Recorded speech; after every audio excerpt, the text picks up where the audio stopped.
Hey guys, tonight we dive into something that doesn't sparkle like a jewel, or echo like a knight's tale, but hides between apothecary shelves, under linen sheets, and inside whispered prayers.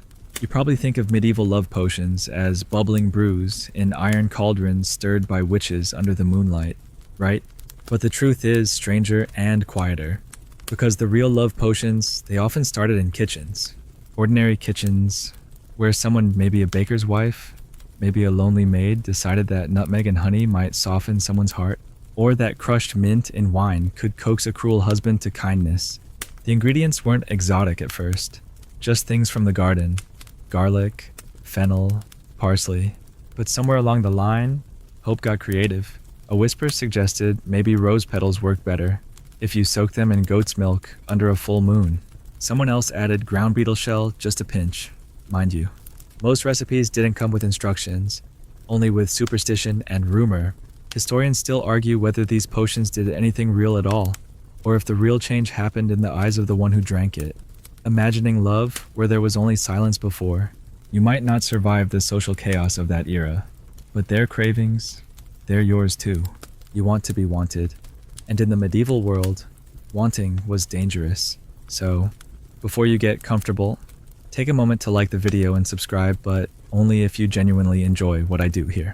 Post your location and what time it is for you. I always read the comments, even the sleepy ones. Now, dim the lights. Maybe turn on a fan for that soft background hum. And let's ease into tonight's journey together. You trudge into a 13th century village and pass a crooked herb stall. Dried bundles of thyme and sage sway gently in the wind. Behind the table, a woman hooded, quiet, sharp-eyed sells heart tea. You ask what's in it, and she smirks. Depends who you want to fall in love with, she says, handing you a pouch that smells like old wine and cinnamon. That's where it begins, not with formal medicine, but with gossip and hope. In medieval Europe, medical knowledge wasn't separate from everyday life. It leaked into superstition, cooking, sex, and worship. So, when people wanted to change their romantic fortunes, they didn't go to a scientist, they went to someone who knew herbs, or at least claimed to. Some of the earliest so-called aphrodisiacs weren't classified as magical at all. They were just warming foods: ginger, cloves, pepper, spices that made you feel heat in your body. And logically, that heat could lead to desire. One old French recipe even suggested eating a warm duck egg with nutmeg before visiting your lover. But the leap from spice to spell was only a short walk down a muddy lane. The line between food and potion was blurry. In fact, many love brews started as soups or mulled drinks. You'd make a broth of beef bones and toss in a bouquet of herbs, then slip in a dash of mandrake or dried violet root, just enough to tip the emotional scale. And the names people gave these concoctions, downright theatrical. There was Maiden's Mercy, Widow's Hope, Sighbinder, and the ominous Forget-Me-Well. You didn't always need to tell the person you were giving it to.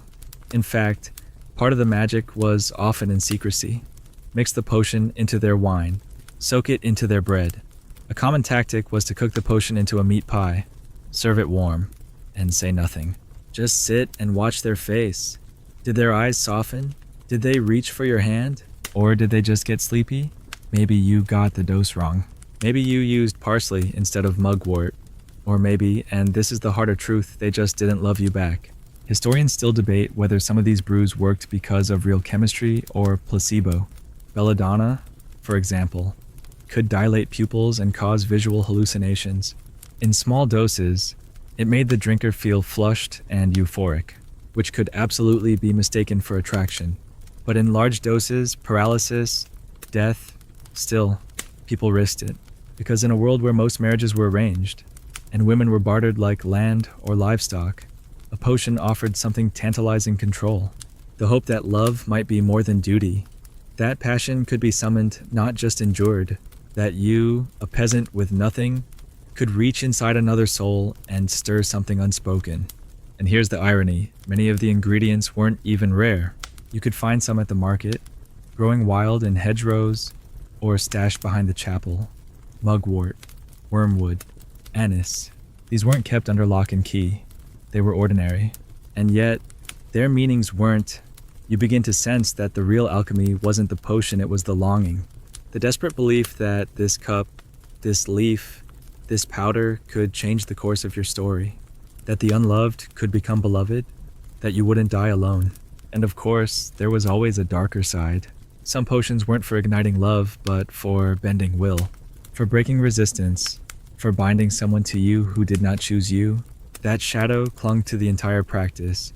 No matter how sweet the scent, one Italian tale from the 14th century tells of a baker's daughter who laced her betrothed's wine with saffron, nutmeg, and her own tears.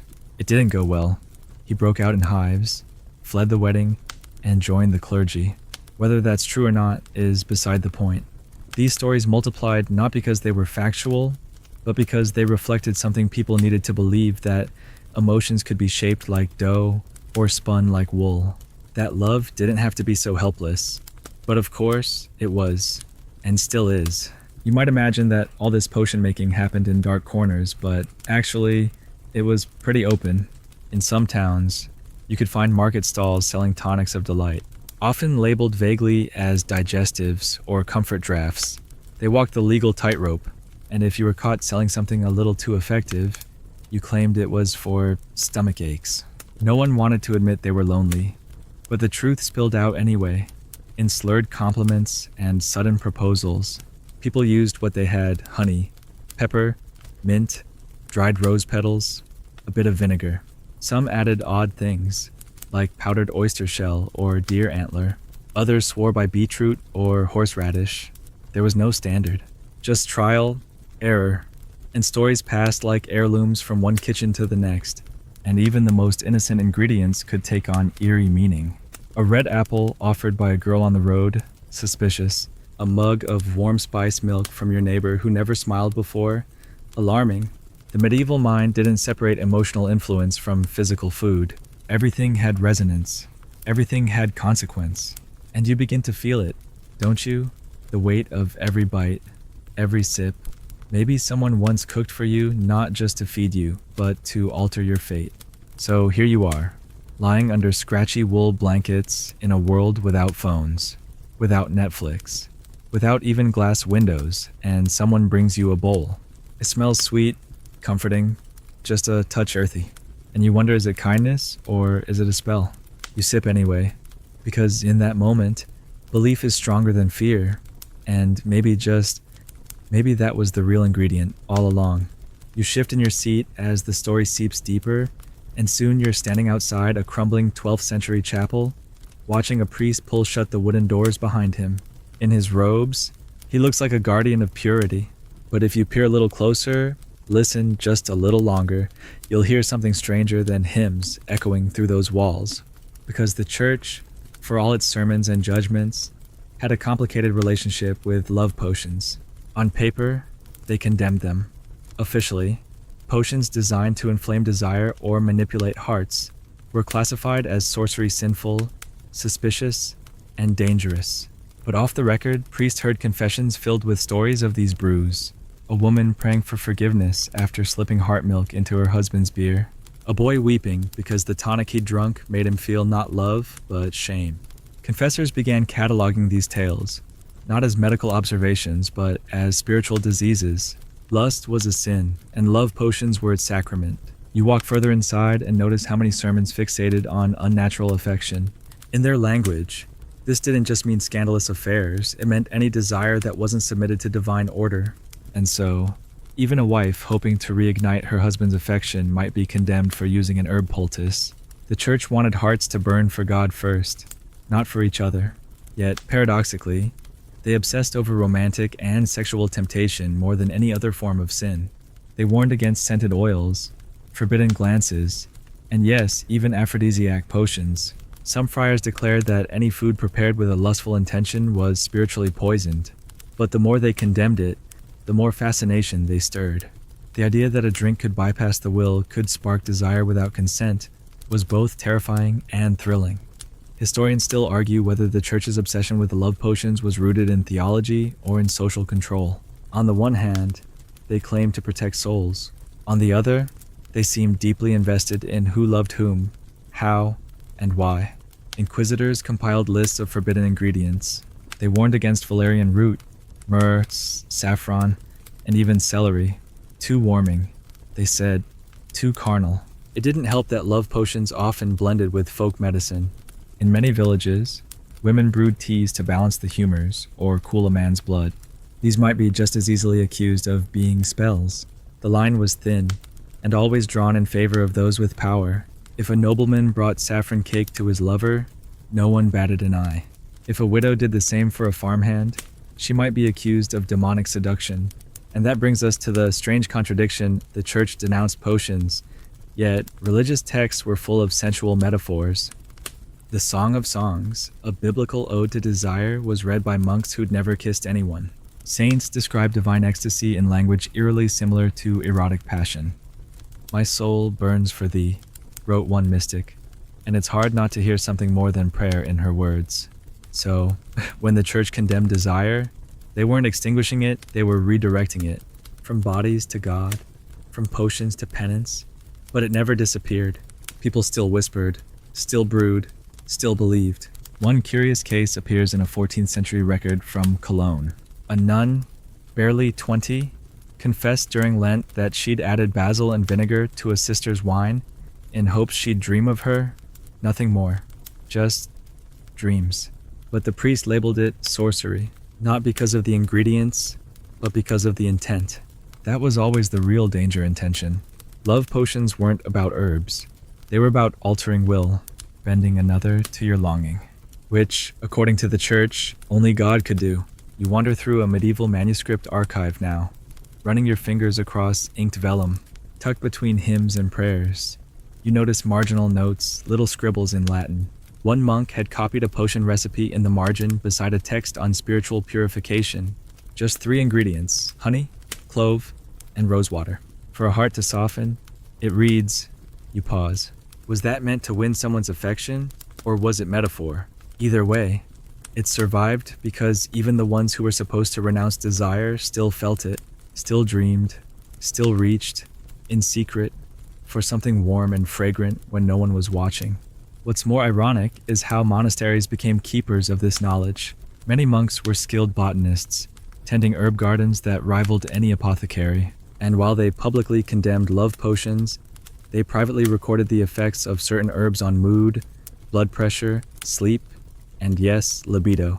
Some monastic texts even mention remedies for heartsick boys and tonics for excessive affection. The language was coded, but the meaning was clear. These were love potions with fancier names, and the church, for all its rules, preserved them inked into the edges of silence. Even more telling is how confessions around love potions became dramas in themselves. In a 15th century confession manual, there's a passage advising priests on how to question someone suspected of potion use. Ask if she added herbs to food. It reads, ask if she whispered intentions over the pot. The idea was that the sin wasn't just physical, it was magical. You weren't just cooking. You were conjuring. You weren't just hoping. You were hijacking the soul. That made the act doubly damnable. Both lust and pride. Both passion and sorcery. So, in the eyes of the church, slipping a potion into someone's stew was more dangerous than theft. You weren't stealing money. You were stealing choice. Yet the punishments weren't consistent. If you were rich, you got a stern warning. If you were poor, you might be exiled. If you were a woman, the stakes doubled. Because women were already seen as closer to temptation, Eve's legacy. They said, a woman who brewed herbs for a headache could be a healer. A woman who brewed herbs for love could be a witch. Same ingredients, different assumptions. And if something went wrong, if someone died, fell sick, or just fell in love with the wrong person, it was easy to point the finger. You picture a peasant girl kneeling in confession. Her hands tremble as she admits she added fennel and honey to her neighbor's soup. Not poison, not venom, just a little wish. But the priest leans forward, asking if she prayed over it. Did she speak words aloud? Did she imagine the man kissing her back? That not the herbs sealed her guilt. You see how delicate it all was.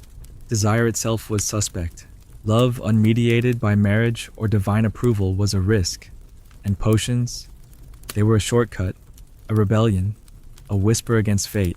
So, while the church shouted warnings from the pulpit, the people kept steeping herbs behind shuttered windows, kept dreaming over pots of rosewater and ginger, kept hoping that somewhere, in a cup or a kiss, their longings might finally be returned.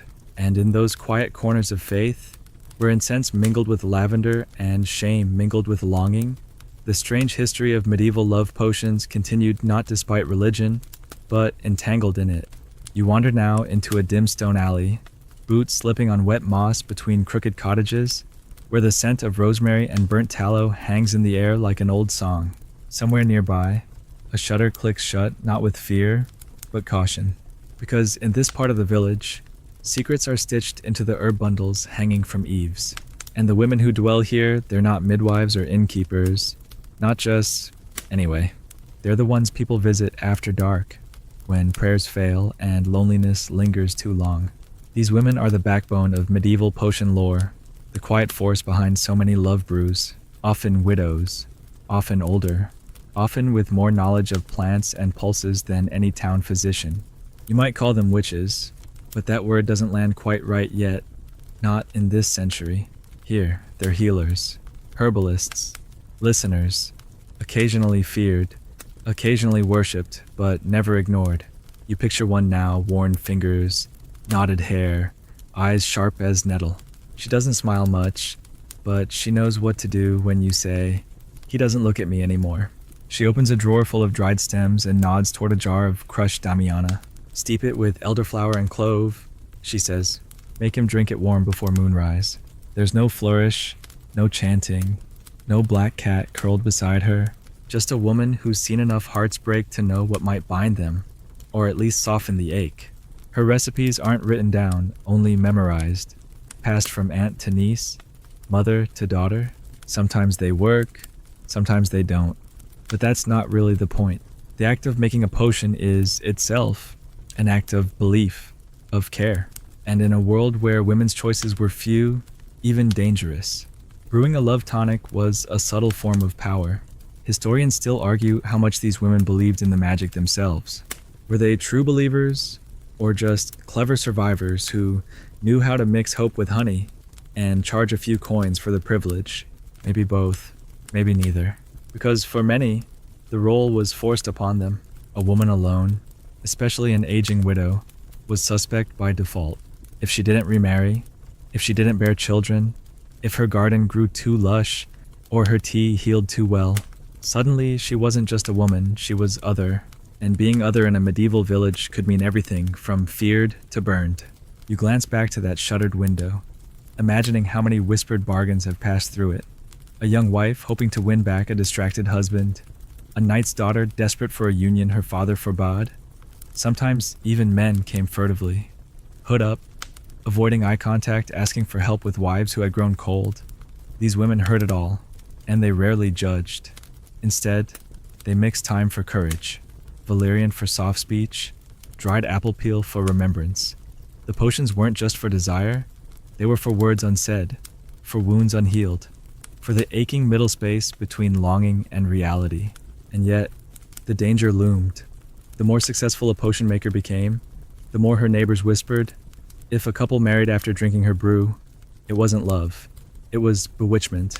If a man left his wife after tasting her cordial, it wasn't free will, it was sorcery.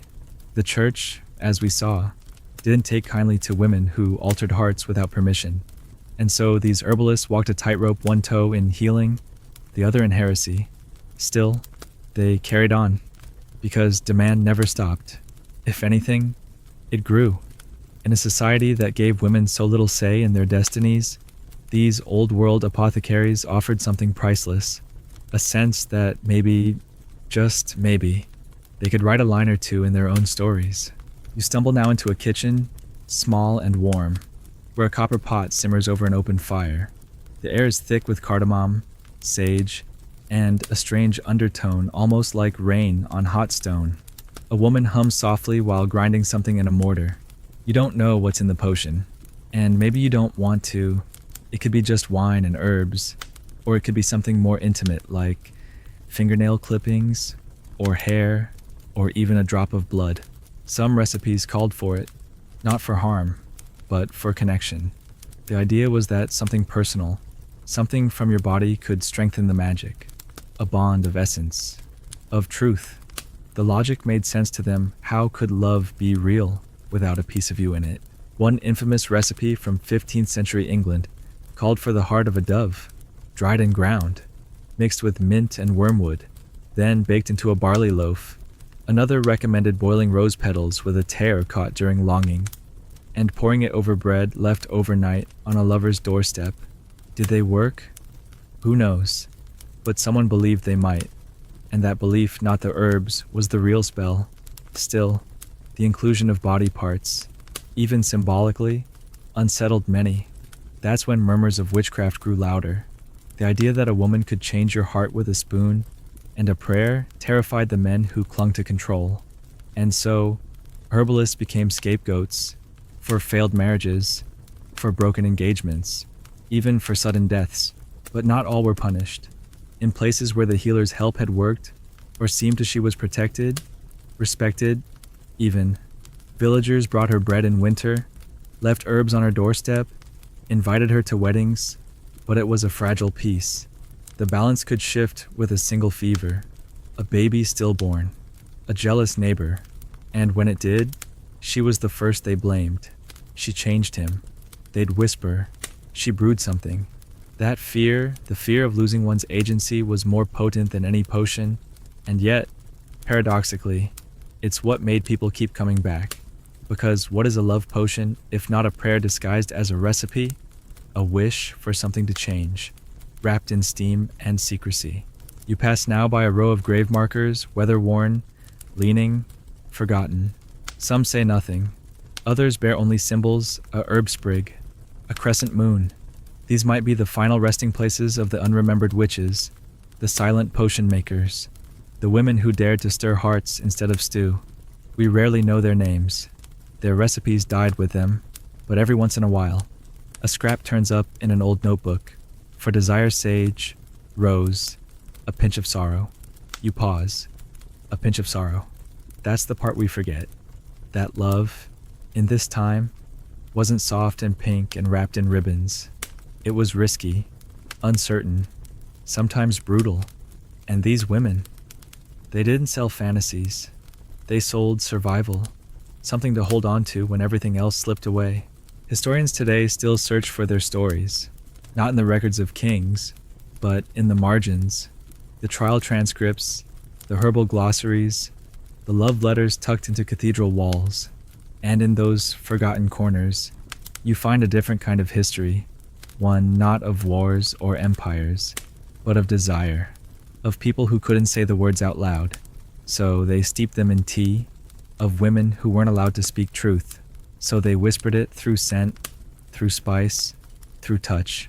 And now, back in your blanket, you start to notice it too, the quiet power of scent, the way steam curls, the way longing lives not in grand declarations, but in small rituals, a jar on a shelf, a recipe without measurements, a promise you stir with your eyes closed. That's the real magic, the kind that doesn't shout, but hums, the kind that doesn't explode, but lingers. You step through a wooden door into a cramped chamber filled with bottles, tall ones, round ones, tiny vials with wax-sealed corks, and the air is thick with the strangest blend of aromas: musk, jasmine, smoke, and something faintly animal. Welcome to the invisible world of medieval scent, where the nose often led the heart, and the smell of desire was bottled just as eagerly as it was feared.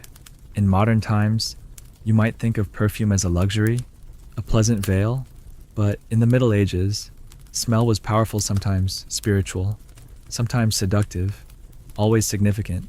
People believed certain scents could affect the humors, stir the blood, or even open the soul to influence. So it's no surprise that love potions didn't just come in the form of teas and tonics. They came as oils, balms, and powders, too. You didn't have to drink anything to fall under its spell. Sometimes, you only had to breathe it in. One of the most curious ingredients used for scent-based love enchantments was civet musk, sourced from a gland beneath the tail of a civet cat. Yes, you heard that right. It was prized for its ability to rouse warmth. The smell was pungent, earthy, almost fecal. But when diluted and blended with sweeter ingredients, it had a strange staying power. People believed it could stimulate the senses, especially when worn in warm places like behind the ears or on the chest. You imagine a young noblewoman dabbing a civet musk pomade onto her wrist before entering a banquet hall, hoping her chosen knight might lean closer. She wouldn't call it a spell, but she wouldn't call it perfume either. It was something in between an enchantment carried not on the tongue, but on the breeze. Ambergris was another strange favorite, this time from the sea, not the forest. Technically, it's a waxy substance formed in the intestines of sperm whales, often found floating along shorelines or washed up in tangled seaweed. But in the Middle Ages, people didn't dwell on the biology. They only knew that ambergris, once aged and blended with floral oils, produced a scent that lingered on skin and fabric for days. It was expensive, rare, and deeply symbolic. Wearing it suggested mystery, sensuality, and exotic knowledge. Even kings wore it in scented sachets hidden under their robes. And of course, it found its way into love brews scraped into hot wine, or stirred into sweetmeats offered to a guest. Historians still argue whether the power of ambergris came from its chemistry or its sheer mystique. After all, anything that came from the ocean's gut and ended up in a velvet pouch had to carry some magic, didn't it? But scent wasn't limited to the elite. Ordinary people used it too, in subtler ways. A girl might braid rosemary into her hair before a feast. A shepherd might rub lavender onto his tunic before walking past the miller's daughter. Even the washing of clothes took on romantic intention. Some people soaked garments in rosewater or apple blossom, hoping the fragrance would drift across a courtyard and nudge someone's attention. You see how gentle this all is, how soft the methods. No curses, no thunder, just a scent clinging to a collar, or a trace of nutmeg on the breath. You start to understand that love, in these times, often arrived as a suggestion, not a storm. And yet, as always, there were those who pushed it further. Recipes survive in obscure manuscripts that describe oils said to induce not just attraction, but obsession. One Italian text from the 1300s lists a binding balm made from crushed violets, rendered duck fat, and a shaving of onyx heated slowly over coals, and anointed onto the skin while reciting a verse backwards. Another describes a powder of sandalwood, myrrh, and dried rose hips, meant to be burned like incense in a closed room where the target would sleep. The goal, to invade the dreams, to make the scent curl through their mind like ivy. Some of these methods feel more like manipulation than romance, others like folk rituals dressed in perfume, but all of them speak to the same truth people were reaching, desperate to connect, to be seen, to be wanted, even if it meant scenting the air with something invisible, and hoping it left a trace. You picture a candlelit bedchamber, the walls thick with tapestry, the air barely stirred. A woman crushes cloves with honey, rubs the mixture on her lips, then breathes deeply as she prepares to speak to her husband. She's not trying to enchant him, not exactly, but she's using what she has. A smell, a gesture, a taste. In a world where women couldn't vote, couldn't own land, couldn't say no without consequence, scent became a language, a soft rebellion, a signal passed not through words, but through the air, and men, too, participated. A knight might scent his glove with mint before handing it to a lady. A merchant might wear camphor and cinnamon before proposing a deal. There was no science to it, only instinct. You wonder how often it worked, and how often it just made someone feel slightly more human for trying. But smell could also condemn. If a woman's room smelled too strong, too floral, too musky, two strange neighbors might whisper. If she burned herbs at odd hours, or if the scent of her skin lingered too long on a man's tunic, accusations could rise. She bewitched him, they'd say.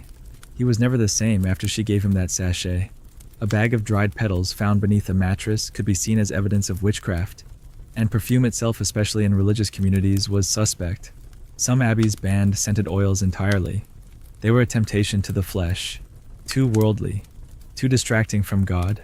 So, once again, what smelled like sweetness to some reeked of sin to others. It all depended on who held the power, and who had the nose. Still, despite the risks, the practice flourished. Recipes traveled across borders in caravans and merchant chests. The Arabic world, rich with perfumery and botanical science, introduced Europe to jasmine, oud, musk, and exotic resins that revolutionized love potions. These ingredients weren't just foreign, they were exciting, risky, and infused with stories. You can almost hear a woman whispering, "This oil came from Egypt," as she dabs it behind her ear, her voice trembling with half-belief, and the person beside her doesn't need proof, just proximity, just breath, just a shared inhale. You begin to feel it too, that the history of smell is a history of emotion, of risk, of trying to shape how someone else sees you by changing the air around them. The act itself is invisible, but the hope behind it, that's unmistakable. Whether it's a sachet tied to a wrist, a scarf steeped in rose oil, or a pastry dusted with cinnamon and secretly slipped into a feast, medieval love was never just about eyes or words. It was about senses, about immersion, about controlling the environment in the most gentle, subtle, and sometimes desperate ways. So now, you settle into your blanket again and breathe in slowly.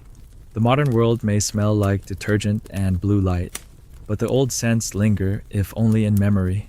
You realize that part of you has always believed in invisible influence, in the power of a lingering trace. And maybe that's why love, even now, still feels like something you can't quite touch, but you know it when it's in the air. You find yourself now peering through a heavy velvet curtain into the candlelit bedchambers of nobility tapestries on the walls, silk sheets rumpled, silver cups half drained of spiced wine, because love potions weren't just the craft of peasants and herbalists.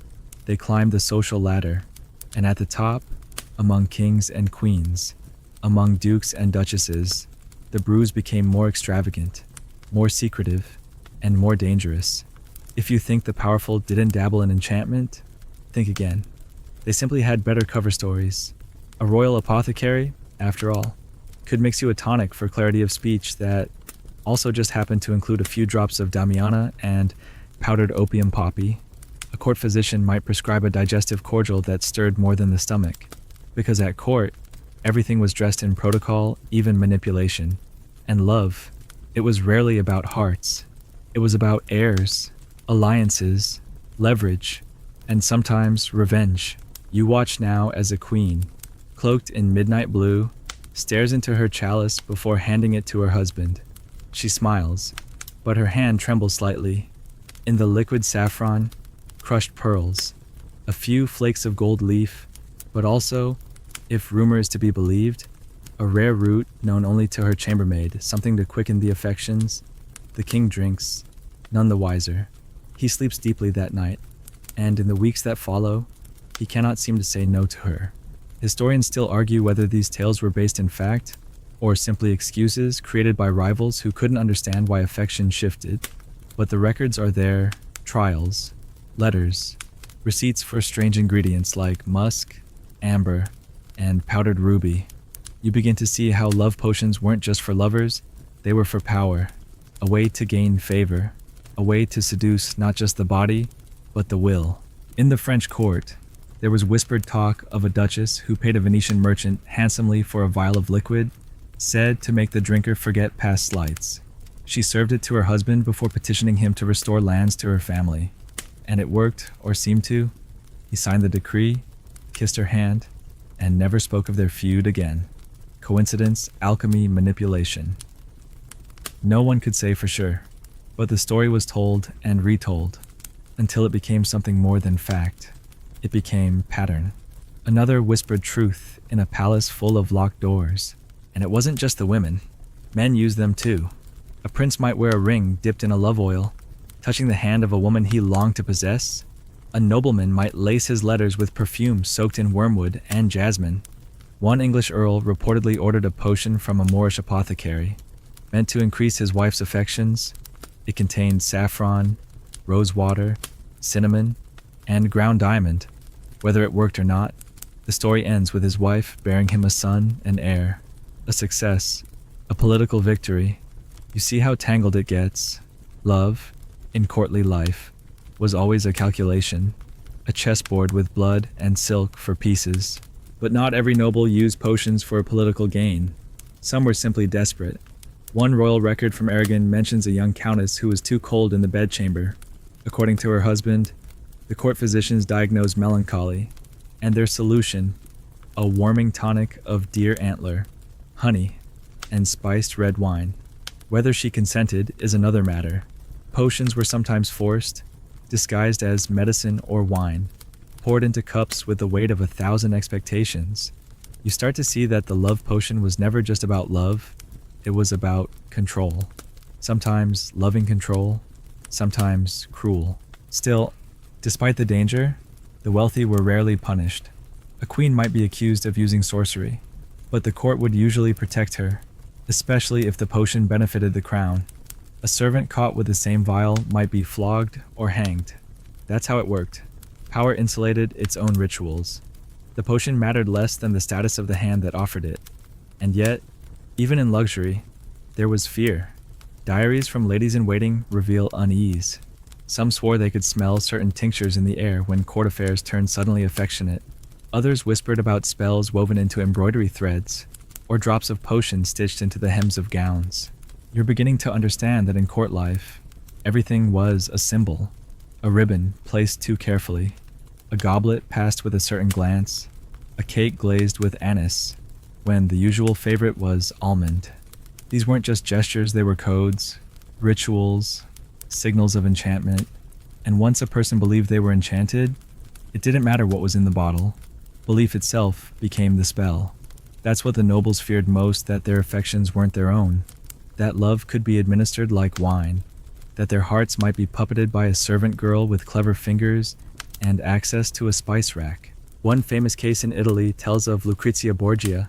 Though historians debate how much truth lives in the legend, it's said she owned a ring with a hidden compartment for dispensing liquids. Some claimed it was poison, others that it held love drafts. Either way, the idea stuck.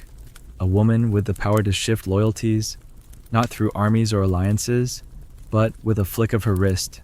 That's the real enchantment, not the potion, but the myth of the potion. The fear that somewhere, someone knew exactly what to feed you to make you kneel. And you start to see how this connects to today, don't you? The luxury perfumes with cryptic names, the aphrodisiac chocolates in gold foil, the marketing of scents and sips designed to spark something primal. You think you're above it, but the nobles thought that too. And yet they drank, they dabbed, they bought powders wrapped in silk and hoped, just like you. In these royal bedchambers, the potions weren't just love spells, they were prayers, politics, weapons, sometimes gifts, sometimes traps, and beneath it all, fear. The fear that love wasn't safe, that it couldn't be earned, that it had to be manufactured, seduced, coaxed from the reluctant like a song from a broken harp. So now, as the candlelight dims in your imagined castle hall, and the velvet curtain sways shut behind you, you feel the weight of all those unspoken games, the sweetness laced with strategy, the affection brewed with ambition. And maybe that's why so many nobles turned to potions in the first place. Not because they didn't believe in love, but because they knew love, real love, was too dangerous to leave unguarded. You step now into the overgrown edge of a medieval garden, not the neat rows of monastery herbs or the pampered roses of a noble's courtyard, but a wild, tangled patch tucked behind a cottage, where the useful and the forbidden grow side by side. Look closely, there's belladonna, with its deep purple, almost seductive berries. There's yarrow, delicate and feathery. There's mugwort, stiff and silvery under moonlight. These were the real tools of the love potion maker, not gems, not pearls, but weeds, what the nobles bought in bottles, the villagers plucked with their own hands. And in that quiet, careful act of harvesting something dangerous, something sacred, you begin to understand how deep the relationship between land and longing truly was. Because under all the whispered spells and whispered fears, the truth is the earth itself was complicit. The dirt gave up roots that could rattle the blood. The hedges held secrets. The forest didn't just shelter wolves, it gave women recipes. You bend to examine a patch of mandrake, its leaves low and wide, hiding the thick root that when pulled was said to scream like a dying man. Legend or not, people believed it. They believed that mandrake, boiled with honey and wine, could stir even the coldest heart. Some recipes called for it to be ground and sprinkled into stew. Others insisted it must be placed under a lover's pillow, along with a strand of hair. No one really agreed on the rules, but everyone agreed it was powerful. And in the Middle Ages, that was enough.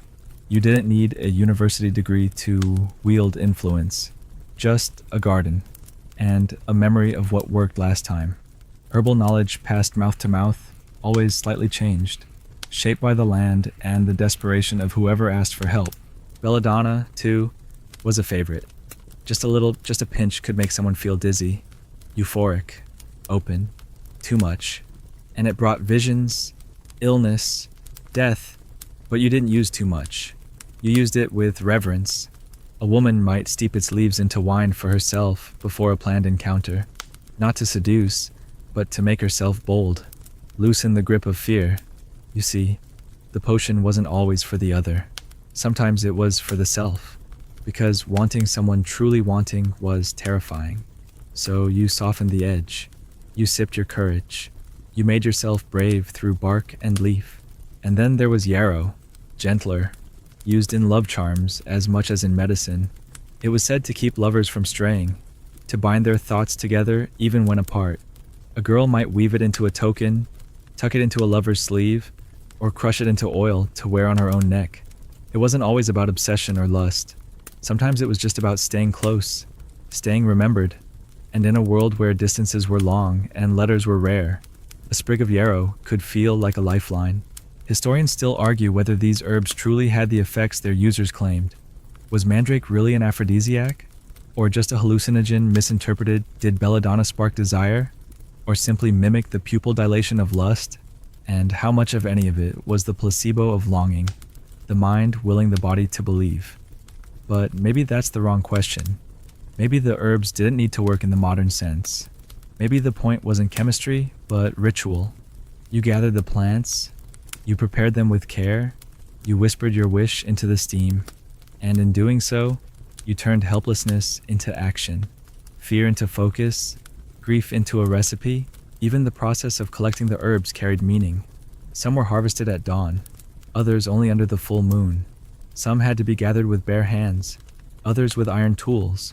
Superstition maybe, but also tradition. A way of slowing down, a way of saying, this matters.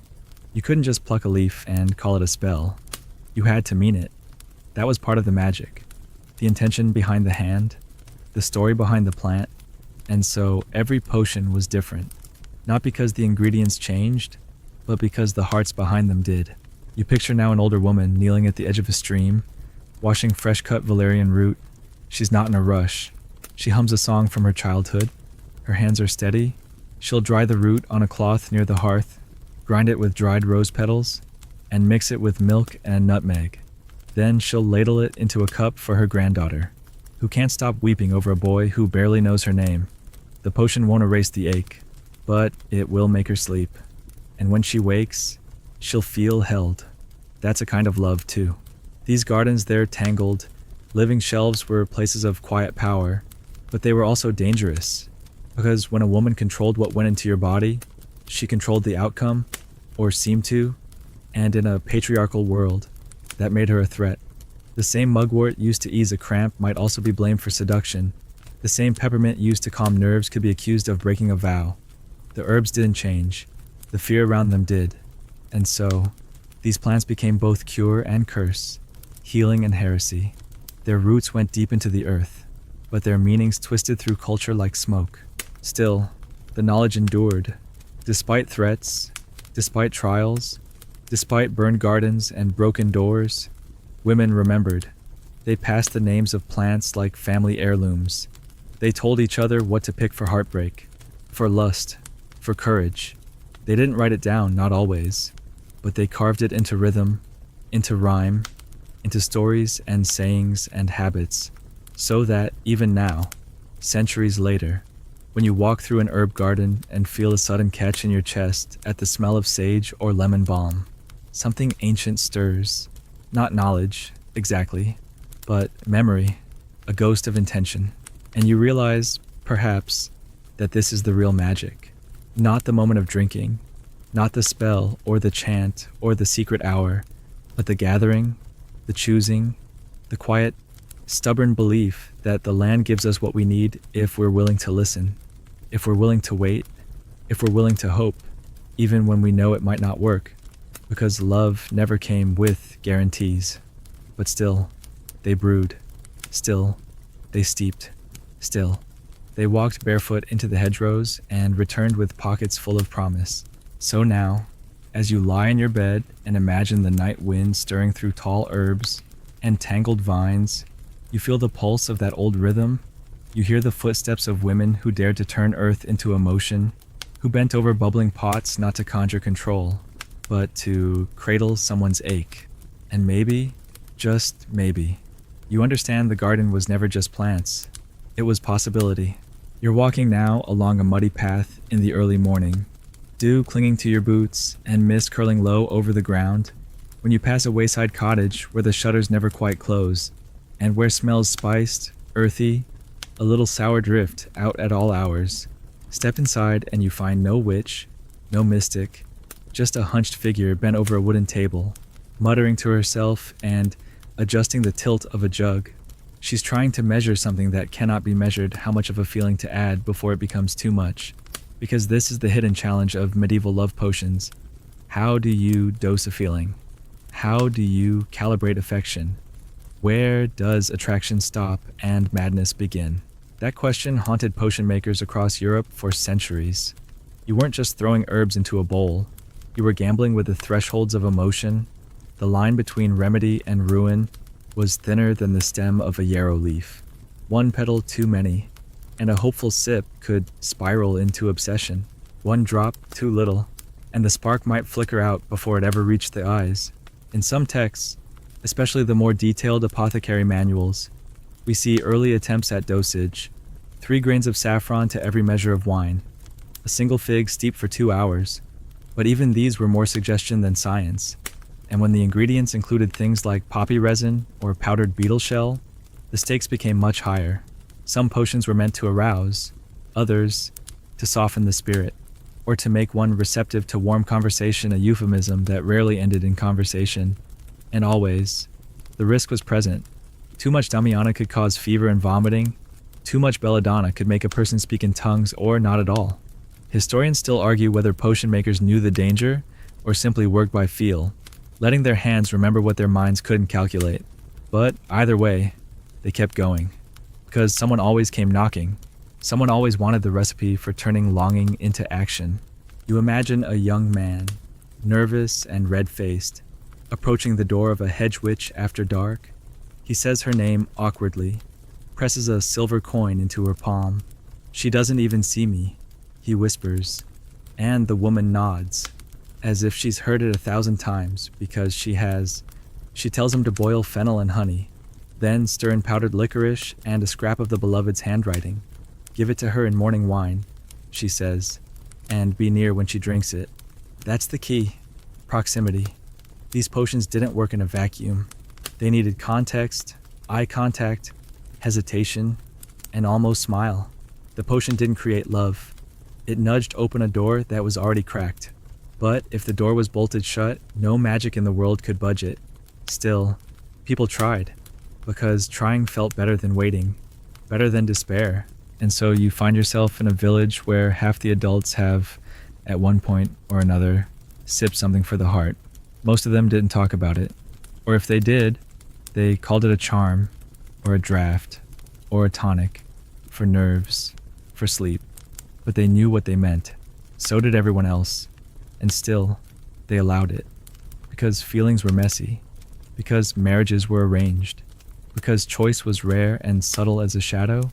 The potion was, in some strange way, the only moment of agency people had in a world ruled by birthright and ritual. But not everyone respected the balance. Some wanted guarantees. They demanded stronger mixtures. Make her fall in love. They insisted, make him stay. And that's when things got dangerous.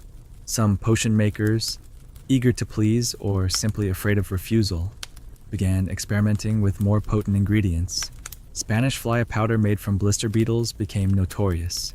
In small doses, it caused a sensation of heat.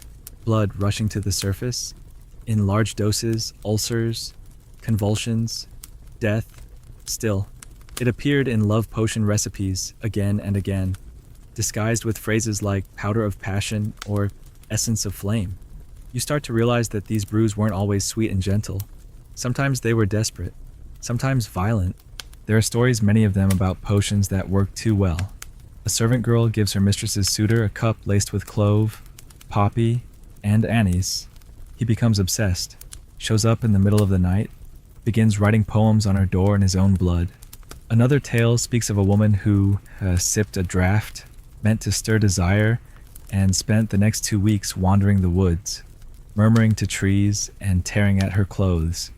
Whether the stories are real or not, they reflect the fear of overstepping, of touching something too deep in the soul, because desire isn't a switch, it's a storm, and once stirred, it doesn't always obey. So you find potion makers becoming more cautious, at least the wise ones. They start adding warning rituals. Do not brew on a waning moon. Never serve the potion cold. Speak the beloved's name only once. These weren't just superstition. They were structure, rules to hold the chaos in place. Because when you're dealing with the human heart, you need something to hold on to, even if it's only a rhyme. Even if it's only a step-by-step guide to asking for what you were never allowed to demand. One old text from Wales describes a love potion made with wine, mint, hawthorn berries, and the breath of the drinker exhaled over the cup. The instructions are meticulous: how long to boil, when to stir, what words to say while stirring. But the most interesting part, if they do not love you already, it says at the end, "This brew will not help." That's the honesty buried beneath all the ritual potions could only open what was already there. You couldn't invent a heart out of powder. You could only find the ember and give it breath. And yet, people kept hoping, kept trying, because love has never been about certainty. It's about risk, about the quiet miracle that someone else might look at you and see what you want them to see. And if you could help that miracle along just a little with a sip of something warm, why wouldn't you? So now you sit by the fire, imagining all those brews simmering across the centuries, the careful hands measuring, stirring, tasting, the trembling fingers offering a cup, the pause before the first sip, and you feel that ancient tension rising even now, that wish, that pull, that impossible question echoing under every measured drop, will they love me back? You duck into a low-roof tavern now, candlelight flickering on tankards, shadows dancing across uneven stone, and the murmurs of laughter and bargaining thick as steam. This isn't a place of spells or secrets, or so it seems. But look again. Watch the way a mug is passed with a wink. The way a serving girl lingers just a moment too long at one table. How a man in the corner sprinkles something into a drink when no one's watching. Here, in these noisy, smoky, half-drunken halls, love potions find their most slippery ground. Because while gardens and royal courts had structure and myth, taverns and inns were different. They were fluid, anonymous, temporary. And that's where the love potion became something more unpredictable. Sometimes romantic, sometimes manipulative, often deeply transactional. In these spaces, the brew wasn't always served with hope. It was served with intent, sometimes longing, sometimes power, sometimes both. You watch a woman in a rough apron slide a wooden cup across the bar. Her eyes don't meet the man's, but her voice is smooth. It's stronger than it smells. And that's the thing, love potions in taverns weren't always labeled. They didn't need to be. A dash of something in ale. A few drops of syrup in mulled wine. People called them by code names. The Softener, the Pink Smile, Hunter's Cider. You see how easy it was to hide behind custom. Everyone was drinking something, after all. No one asked too many questions.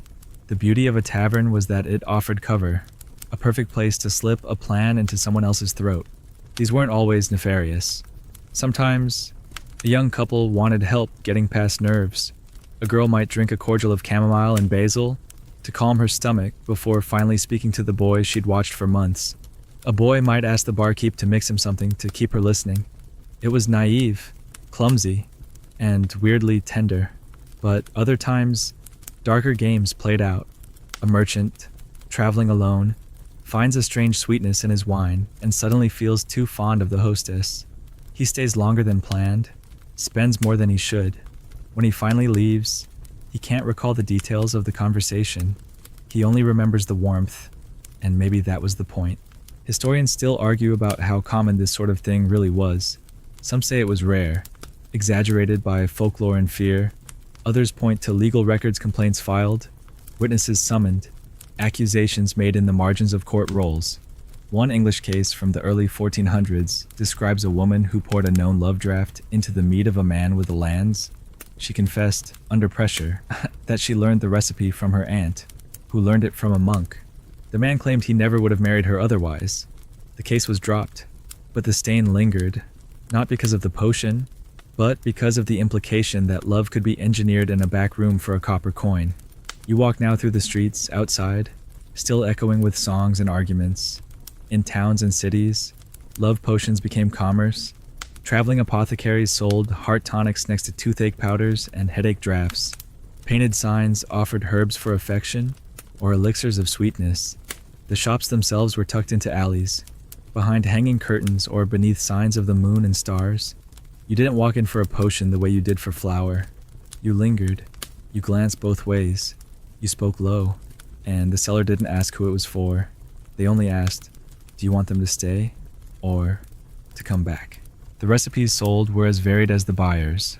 Some were simple rosewater and cinnamon oil in a blue glass bottle. Others came folded in parchment, handwritten in looping script, boil apple skin with clove and a pinch of your own hair. Some were hoaxes, sawdust and vinegar, sugar and dried beetroot, but some had bite. They used known stimulants, wine mixed with nutmeg and poppy milk, cordials laced with musk or even animal glands. Beaver castor, for example, was used as a base in some brews, bitter, oily, and oddly compelling. Its use continues even today in certain perfumes, but back then, it was just another trick to awaken the blood. And not all were offered in drink. You could buy powders to sprinkle on a seat, oils to rub on a doorknob, incense cones to burn while speaking a person's name. The idea wasn't just to affect the body, it was to shift the environment, to bend reality slightly in your favor. And if it failed well, then it wasn't the potion's fault. It was the timing, the wind, the gods, anything but the mix. That's how the trade survived, not through results, but through hope, through the never quite disproven possibility that maybe, this time, it'll work. You begin to understand that love potions weren't just brews, they were performances. Scripts people stepped into when their real selves failed them. They gave the shy courage, the heartbroken distraction, the manipulative a tool, and in the hazy boundaries of the tavern, those roles played out again and again, night after night. A man leans too close to a stranger and whispers about the taste of her drink. A woman offers a bite of honey cake that smells faintly of thyme and something else. And no one says the word potion. They don't have to. And then there were the stories, the cautionary tales. A man who drank too much of a love cordial and began following the barmaid from town to town. A girl who took a potion meant for her crush and ended up weeping uncontrollably every time she saw the color red. Were these real? Maybe? Maybe not. But they were repeated, warned over, embellished, because every community needed its boundary markers, its reminders that desire, when tampered with, could spiral. Still, none of it stopped the trade. If anything, it flourished, because the more people feared losing love, the more they wanted a way to anchor it, to lock it down, to make it real, even if it was a lie in a bottle. And in these shadowy corners of medieval life, where law and lust collided, love potions were both symptom and cure. You couldn't outlaw longing, so instead, you hid it in recipes, in mugs, in passing hands. So here you are, back at the inn, watching as a young traveler is handed a cup he didn't order. He sniffs it, shrugs, drinks. The woman across from him watches carefully. Maybe she added something, maybe not. Maybe it's just spiced wine and nerves. You'll never know. But you sense it how fragile this moment is, how ancient. Two people, hoping, and a drink between them that might tip the scale. You drift now into a crowded marketplace, the kind that buzzes before the sun is fully risen, with carts creaking, chickens darting between feet, and the thick smell of sweat and spice hanging in the morning air. This is not the polished world of court or the shadowy whisper of the tavern. It's loud, chaotic, ordinary, and yet, even here, love potions make their rounds, not in grand gestures or secret rituals, but in little paper packets slipped into baskets, in powders folded into corners of cloth, in small bottles tucked beneath bolts of wool or sacks of barley. You pass a stall stacked with herbs, basil, thyme, dried rose petals. The woman running it gestures with a crooked finger and asks if you want something for closeness. You ask what she means, for when two don't speak, but should. She holds up a bundle of dried apple slices bound with red thread and doesn't explain further. She doesn't have to.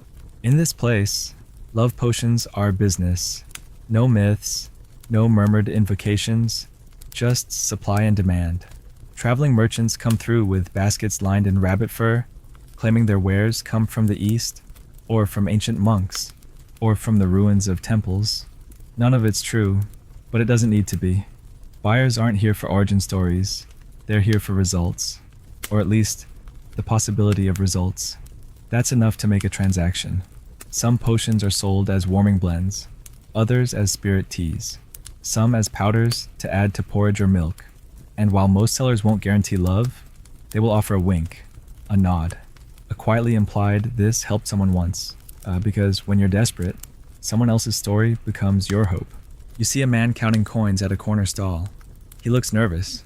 The vendor hands him a folded piece of paper, inside dried fig, cinnamon bark, something that smells faintly of burnt sugar. A note reads, "Boil with red wine and speak their name before the first sip." It's not science. It's not even safe, but it's wrapped in the only thing stronger than fact narrative. This might work. This might matter. That possibility is worth 3 silver coins and the risk of heartbreak.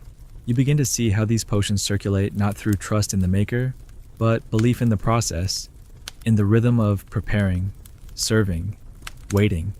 That's what turns a handful of leaves into magic attention, intention, a heartbeat wrapped in heat and steam.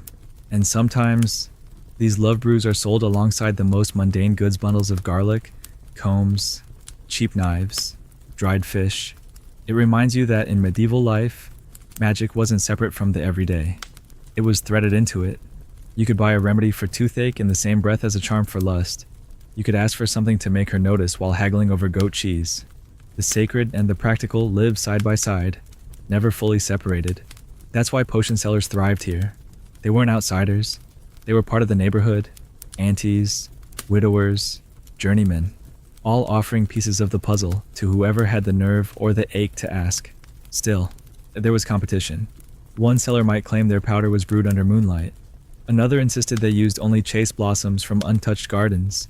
Branding existed even then, just in simpler clothes. Sellers dyed their brews different colors. Some wrapped theirs in wool, others in silk. Some added fragrant wax seals or inked hearts on the corner of a parchment.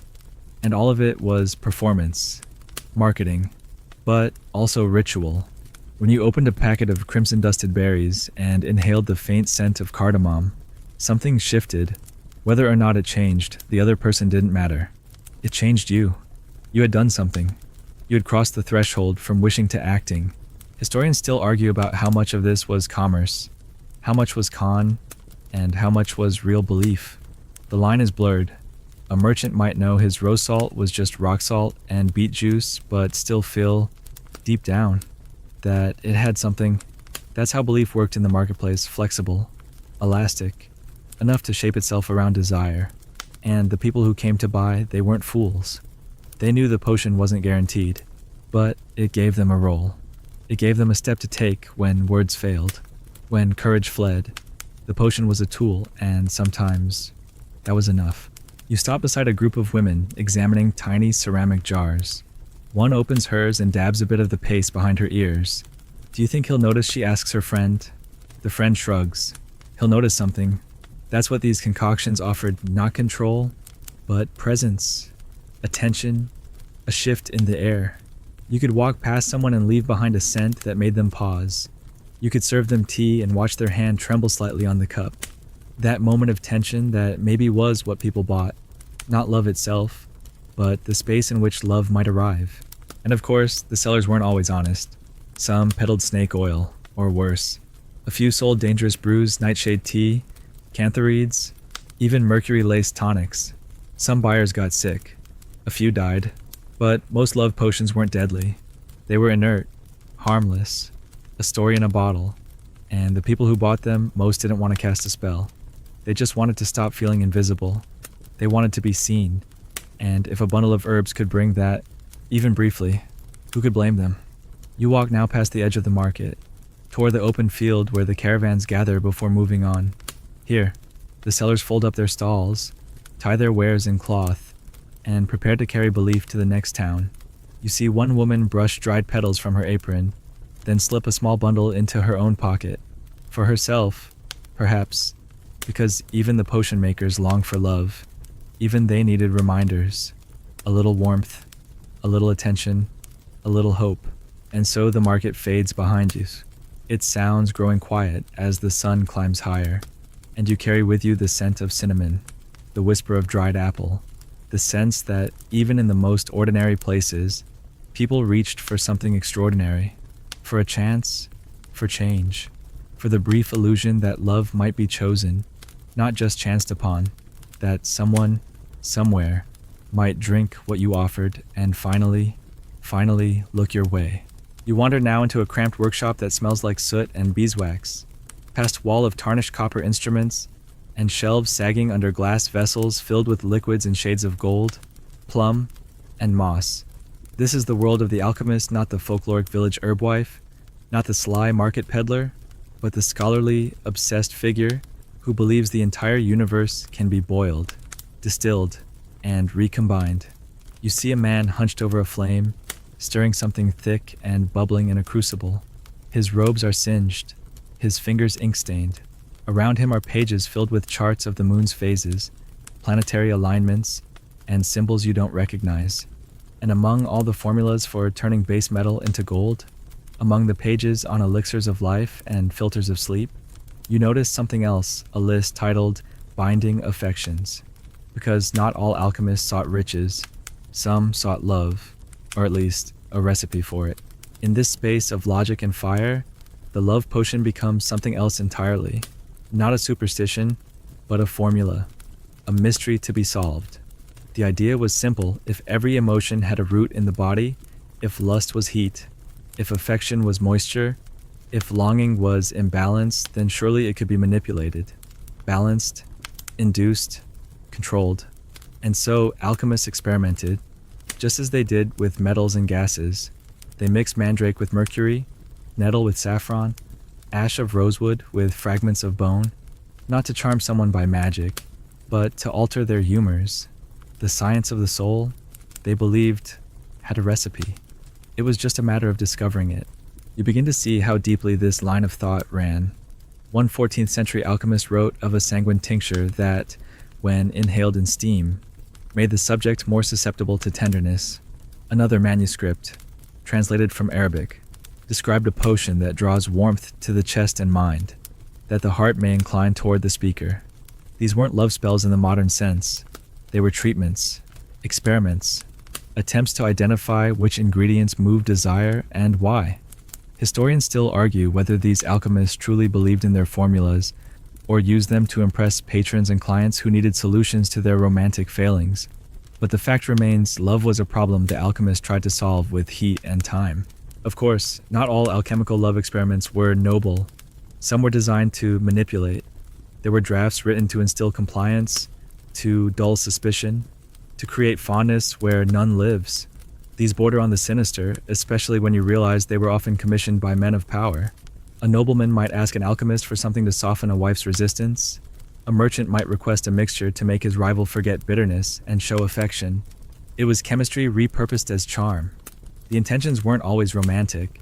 Sometimes they were political, or practical, or possessive, and yet, not all of it was cold. Some alchemists sought these formulas because they, too, had felt the sting of unrequited love. One known only by the name Aurelius Minor wrote in his margin notes of a persistent vision of her voice, and confessed to having tasted his own Venusian elixir in a moment of private despair. Whether it worked or not, no one knows. But the thought of this scholar, surrounded by retorts and scrolls, sipping his own brew and waiting for his heart to settle, lingers. You begin to realize that alchemy wasn't about flashy magic. It was about precision and belief, about crafting the invisible into form. And love, being the most invisible of all, was the ultimate challenge.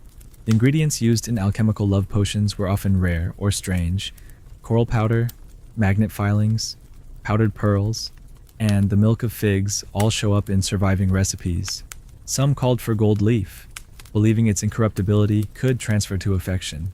Others insisted on using water collected from natural springs at dawn, untainted, untouched, unobserved. These weren't just materials. They were metaphors: gold for loyalty, coral for warmth, spring water for purity. The alchemist wasn't just a scientist, he was a poet with a crucible, a dreamer who believed feelings could be translated into symbols and then into substances. You watch him now, holding up a beaker to the light. He swirls it once, studies the color, then nods as if he's solved something no one else ever has. Maybe he has, maybe he hasn't, but he writes it down all the same. Ratio 3 parts rosemary to 1 part salt of mercury. Infuse with breath while thinking of the beloved. Let rest for a night beside a silver coin. There's no way to verify it, but he records it with the same care he gives to formulas for medicines and alloys, because for him, it's all the same. The transformation of matter, the manipulation of outcome, the hope that the world, if pressed in the right places, will give you what you need. And while the church often viewed village brews with suspicion, alchemists found more acceptance, at least for a while.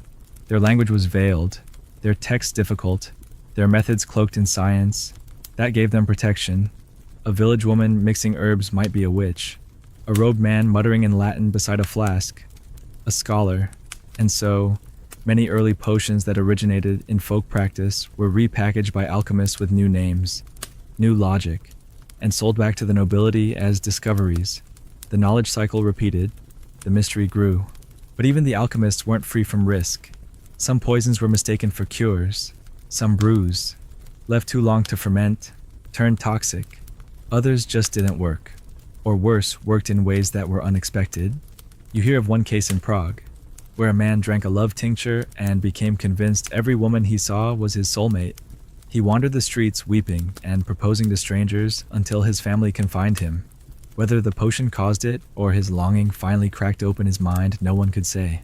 And through it all, the records pile up, shelves filled with parchment stained by time and flame, some illegible, some complete, all haunted by the same question: can love be summoned like a flame from dry wood? Can it be drawn out, given shape, preserved in a bottle? The alchemist believed yes, or wanted to, or at least needed to try. You walk now past the dying embers of the furnace. The beaker's cool.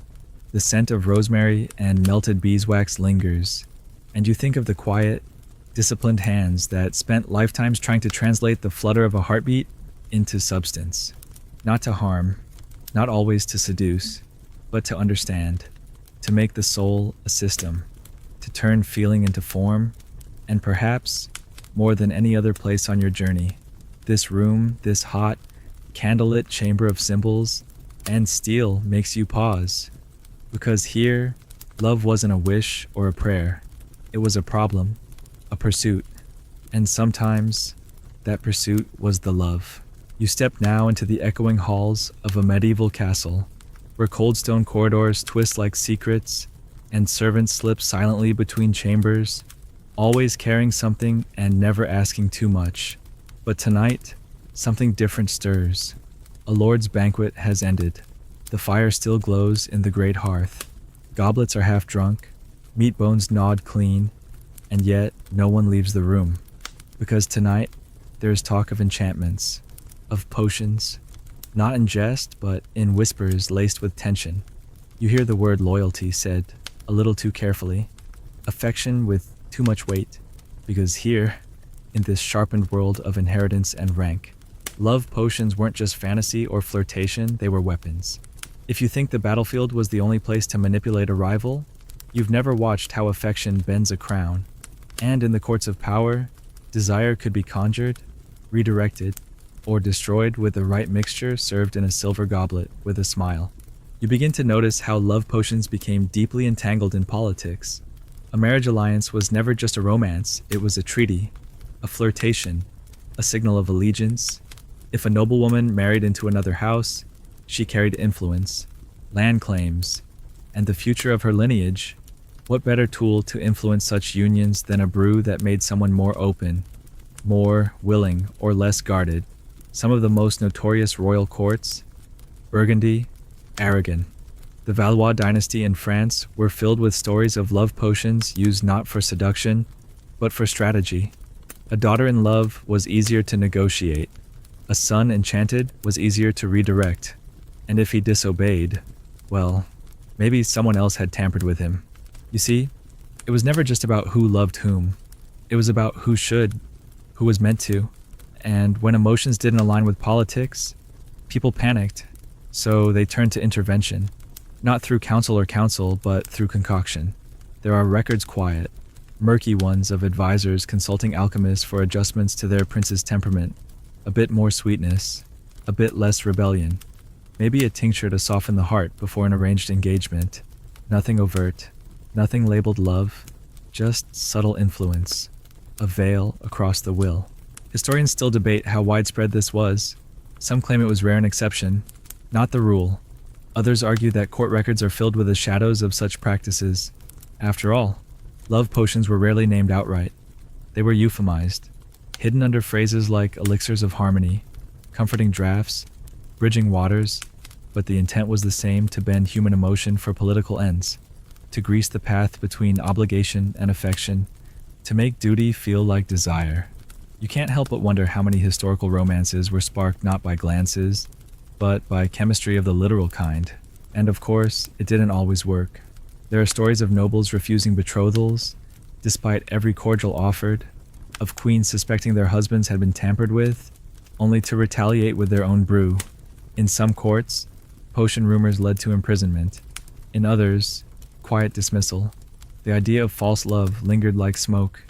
It made people nervous. How could you trust a marriage if you didn't trust the wine? And still, they brewed, because political love was too valuable to leave to chance. You imagine now a servant girl slipping into a bedchamber, setting a tray beside a bed where a lord sleeps uneasily. On that tray, warm milk, a twist of bread, and a small goblet of cordial scented with thyme and clove. She was instructed to make sure he drinks it all. She doesn't know what's in it. She only knows it's part of a plan. Maybe the Lord will wake softer, maybe not, but either way, someone has acted, someone has tampered. The heart is no longer free, not fully. It's been nudged, tilted, like a ship caught by wind it never saw coming. Even in religious courts, the use of love potions wasn't unheard of. A few bishops were said to have fallen for women who worked in their households, later blamed on subtle seductions. The women were often punished, accused of witchcraft, of charming men of God. Whether they had or not didn't matter. The accusation alone was enough, because the idea that love could be forced, that feelings could be false, made people paranoid. And in politics, paranoia is fuel. But not every story ended in scandal. Some became legend. There's the tale of a princess who fell in love with a visiting scholar after drinking a tea meant to calm her nerves before court. It worked too well. She pursued him openly, against custom, against her father's will, and he, surprised but flattered, married her. Their union lasted decades. Whether the potion caused it or simply opened a gate that was already swinging remains unknown. But again, that's the power of the brew, not in its provable results, but in the doubt it plants, in the way it shifts the story. The language around these potions began to evolve. Words like enchantment and influence became code. Recipes were guarded, altered, encoded. Some were said to be written in reverse Latin, others hidden in embroidery patterns or layered into music. A certain melody played on the lute, if strummed with intention, was rumored to stir the heart more than any wine, because not all potions were liquid. Some were spoken, sung, scented, swallowed in silence, and the elite, always eager to control their image, wrapped these manipulations in beauty, A heart moved by perfume was preferable to a heart moved by argument. You begin to understand how love, in this context, was rarely free. It was negotiated, engineered, not necessarily maliciously but mechanically. The potion became a device, no different from a treaty or a bribe. It simply worked in softer channels, and those who resisted, who fell in love naturally, were seen as unreliable, unpredictable, risky. A king who loved unsanctioned was a king vulnerable to influence. A princess with a heart outside protocol was a threat. So potions weren't just about achieving desire. They were about removing danger, about binding people to their roles. And sometimes, tragically, they worked. There's a record of a young woman who married a nobleman shortly after he consumed a draft prepared by his advisor. It was praised as a diplomatic victory. She bore him heirs, managed his estates, but in her letters, she wrote only of emptiness, of distance. She said he was kind, dutiful, gentle, but never looked at her like a man with choice. Whether or not the potion caused it, the suspicion clung. She believed his heart had been redirected, and that belief changed everything. Love, after all, is as much about what we believe as what we feel. So you leave the castle hall now, its stone walls cold with the echoes of manufactured affection, and step into the night air. The stars feel honest, distant, but clear, and you think about all the hearts twisted by ambition, by fear, by duty. How many lovers never met because someone stirred the wrong brew? How many alliances were built on a chemistry neither party chose, and yet they carried on, because in this world, love was too dangerous to leave unshaped. You find yourself now standing not in a warm kitchen or smoky tavern, but before a wooden platform in the center of a town square, where a crowd gathers, hushed and restless. Atop the scaffold stands a woman not dressed in rags, but in a simple wool gown, hair pulled back, hands bound. She doesn't cry. She doesn't beg. A scroll is read aloud, its words thick with accusation, sorcery, seduction, the use of unnatural brews to ensnare the will of another. You've entered one of the darker corridors of this strange history, the danger of being desired, or more precisely, the danger of being blamed for desire. Because in medieval times, love potions weren't just ingredients and incantations. They were legal weapons, and when love turned sour or when it turned powerful, someone had to be held accountable. Often, it was the woman who brewed, or was suspected of brewing, or simply happened to be the last person seen speaking to a man who changed his mind. The line between affection and accusation was razor thin. If a nobleman fell for a servant, she was accused of charming him. If a wife's husband grew distant, and she tried to win him back with the herbs passed down from her grandmother, and someone found the roots in her cupboard suddenly, she was practicing the dark arts. The same potion that was praised in the market, laughed about in the tavern, or commissioned by kings could become, in the wrong moment, an act of treason, a crime, a sin, and unlike theft or drunkenness, this sin was invisible. It left no knife wound, only the wound of a changed heart, and that, in a society obsessed with order and lineage, was terrifying. Historians still argue whether the trials that followed were rooted in fear or in politics. Likely both. Some were dramatic, public, burning, branding, exile. Others were quiet, a neighbor shunned, a healer vanishing overnight.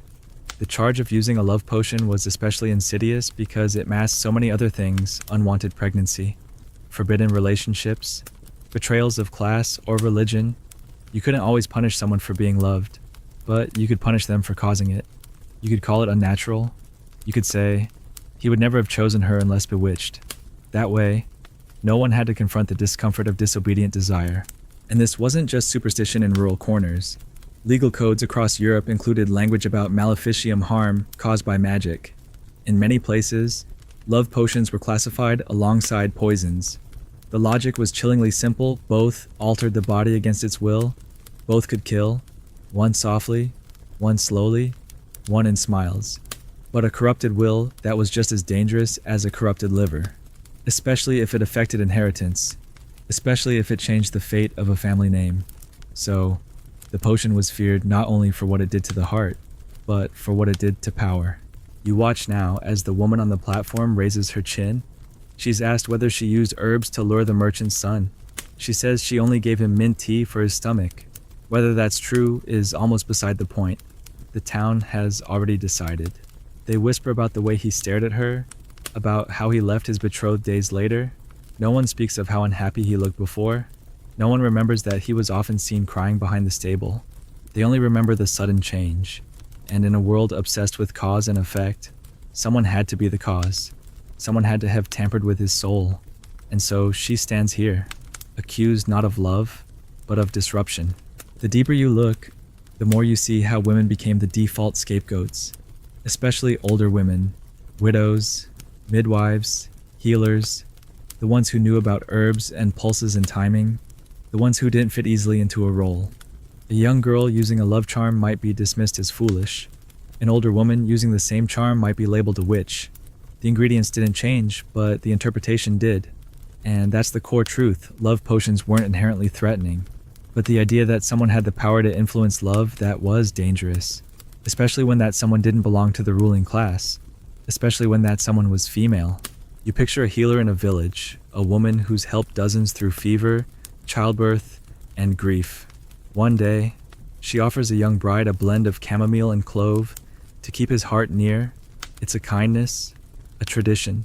But when the groom falls ill 2 weeks later, what was once a gift becomes evidence. The same leaves on her shelf that brought comfort now mark her as a conspirator. And you realize that what love potions offered in agency, they demanded in risk. To brew a remedy for the heart was to assume responsibility for every outcome that followed. For every blush, every smile, every ruined engagement. There's a case from the Netherlands mid-15th century where a woman was executed not for brewing a potion, but simply for knowing the recipe. She hadn't used it. The man she loved had married someone else. But when his new wife died unexpectedly, the old love was questioned. Had she cursed the bride? Had she tried to win him back with a brew? Nothing was found. No herbs. No residue.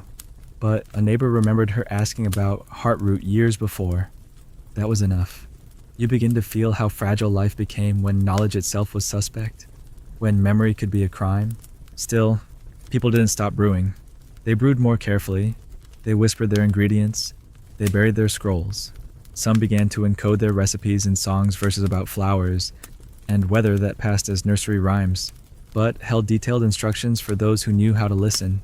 Others passed recipes in plain sight, claiming they were for indigestion or sleep, never naming love, only hinting at it, because love, in the end, couldn't be outlawed, only obscured. You start to feel a quiet reverence for those who risked so much for something so intangible. Not just love, but the chance to influence love, to push it gently toward possibility. And for every story of accusation and tragedy, there's another hidden, unrecorded of someone whose potion brought comfort, a lonely woman who found her husband gentle again, a boy whose heartache softened after drinking lavender tea prepared by a friend. These are not grand stories. No kings, no trials, just little human moments of care, of hope.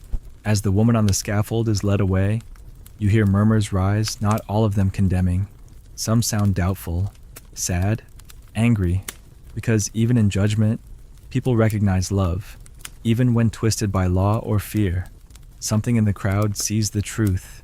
This wasn't about harm, it was about longing. And longing, though dangerous, is universal. So you turn from the square, your footsteps echoing softly, and carry with you the sobering truth in the medieval world. Love could kill, but so could the belief that love must follow rules. You find yourself now in the dim corner of a kitchen, where candlelight flickers against stone walls and steam curls from a battered iron pot, casting shifting shadows that seem to breathe with the room. A wooden spoon stirs slowly, thick liquid glistens with streaks of honey, golden and brown, while the scent of bark, vinegar, rose, and something faintly metallic wraps around your nose like a memory. This is not a healer's den or a scholar's chamber. It's an ordinary household. And the potion brewing. It isn't part of an official ritual or a whispered seduction. It's just a recipe, passed down from someone's grandmother, meant to bring someone a little closer, This is the side of love potions that history rarely records, not scandalous, not dangerous, not criminal, just domestic, familiar, the quiet corner of longing that simmered beside soup and was folded into bread. Because more often than not, love potions didn't live in cauldrons or courts, they lived in kitchens, right next to the salt. You begin to notice how deeply food and affection intertwined in medieval life.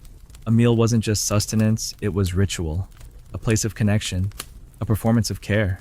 So when someone wanted to draw love near, they reached for what was already on the shelf: cardamom, clove, fennel, a splash of wine warmed on the hearth, sweetened with honey, thickened with groundnuts or petals, no spells, no chance, just flavors chosen with intention. Taste as suggestion, scent as invitation. These weren't brews for seduction in the tavern. They were meals offered quietly across tables shared for years. A husband, distant since harvest, served a soft cake spiced with ginger. A wife, worn down by silence, poured mulled cider heavy with thyme and apple peel. Whether they called it a potion didn't matter. They called it dinner. Historians still argue how much of this counted as intentional magic. Was it a potion if no one called it that, if no lines were drawn in ash, if no herbs were gathered by moonlight? But that debate misses the point. The magic wasn't always in the method. It was in the moment, in the hope steeped into the broth, in the quiet question asked through flavor. Will this reach them? Will this remind them in a world where communication was often stilted, where affection was shaped more by custom than feeling? Food became the one place where people could say what they didn't have words for. And so the line between cooking and conjuring blurred. There's a recipe from a 14th century household book that reads like any other how to roast a pigeon. How to make sweet bread, but tucked near the bottom of a page, in smaller script, is a note. To soften a heart, steep rosemary in milk. Add saffron and a crushed almond. Serve warm with honeyed wine. It's not labeled a love potion, but what else could it be?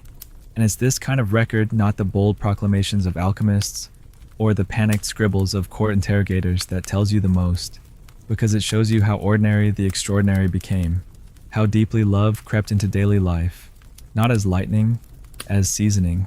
You picture now a woman in a cold kitchen at dawn, grinding herbs into a small bowl with the edge of a spoon. Her hands are cracked from work, her eyes tired. She doesn't believe in spells, not really, but her daughter is getting married in a week, and the groom seems stiff, distracted. So she mixes chamomile, crushed dates, nutmeg, and rosewater into a thin paste and tells the girl to spread it on his bread the morning of the ceremony. For warmth, she says. For kindness. It's not about controlling him. It's about easing the tension, nudging the day. That's what these little brews did not transform hearts entirely, but shift them slightly. A tilt, a touch, and in many homes, that was enough. Even children understood the language. They learned that apples spiced with cinnamon meant someone was trying, that cloven cider might mean an apology, that elderflower in a broth hinted at softness. These associations weren't written. They were lived, tasted, and over time, they layered themselves into family culture, into the rhythm of affection, of repair. You realize now that most love potions weren't dramatic attempts to ensnare a stranger. They were rituals of care, of rekindling, of coaxing closeness from familiarity. And like so many things women did in history, they went unnoticed, unnamed, undocumented. But that doesn't mean they were powerless. In fact, their very invisibility gave them strength. While courts burned witches and scholars debated formulae, mothers and wives and lovers quietly stirred. They didn't need to declare their intentions, they just passed the cup. And if the person across the table smiled more gently, lingered longer, held a gaze one beat longer than usual, that was proof enough. No lightning, no transformation, just a small miracle beneath the taste of clove. You hear now a story told in fragments, a tale passed through kitchens and fields, never written down. A woman whose husband had gone cold during the winter months began brewing a daily tonic of beetroot, ginger, and mint. She never told him what it was for. She just served it after supper. He never mentioned a change, but slowly, he began to join her at the fire again, asked about her day, reached for her hand. Maybe it was the potion, Maybe it was time. Maybe both. But she kept brewing it, and he kept drinking it, and they, like so many others, found their way back not through spells or confessions, but through routine. Of course, not every kitchen brew was successful. Some were too strong, too bitter. Some offended more than invited. And sometimes, the person you wanted to reach had already gone too far.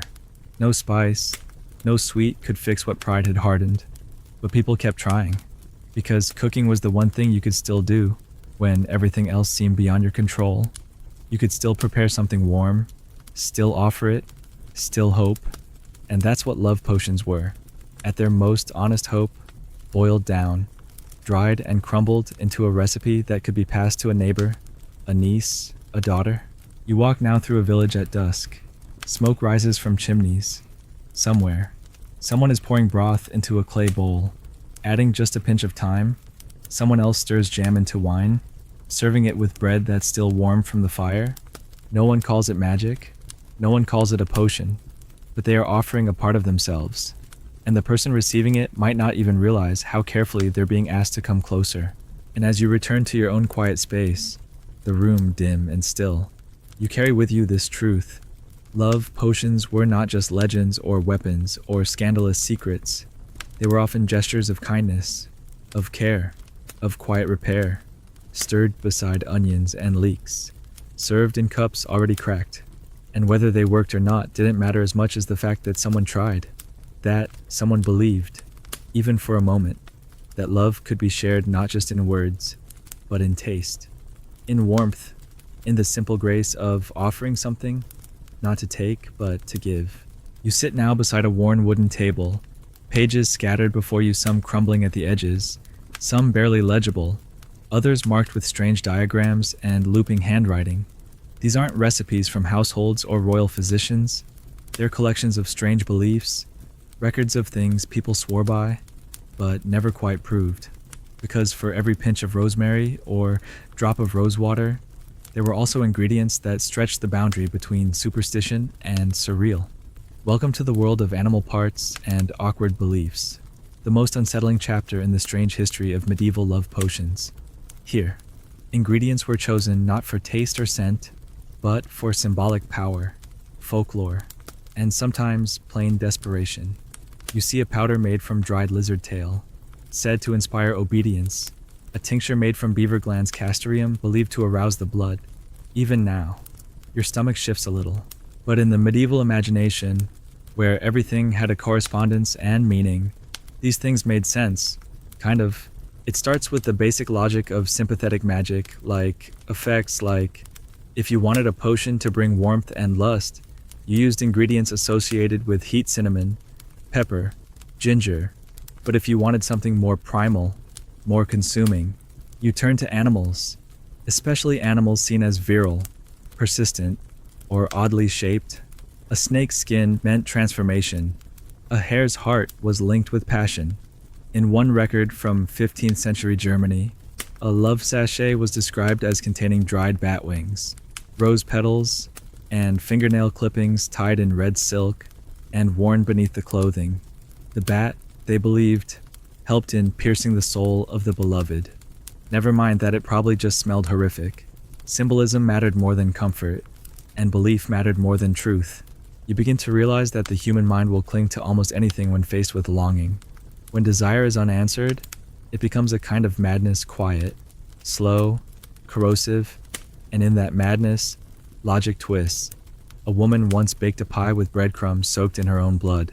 Convinced that whoever tasted it would dream of her, another man claimed to carry a dried mole's foot in his boot, believing it made women more receptive to his voice.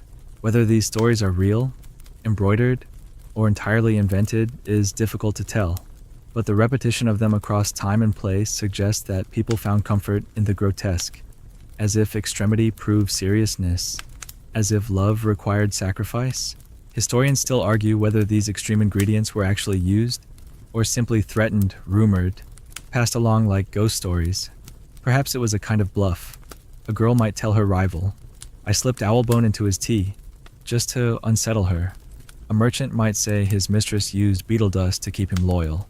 As a joke, as a half-truth, as a dare. But sometimes people believed the stories, and sometimes they acted on them.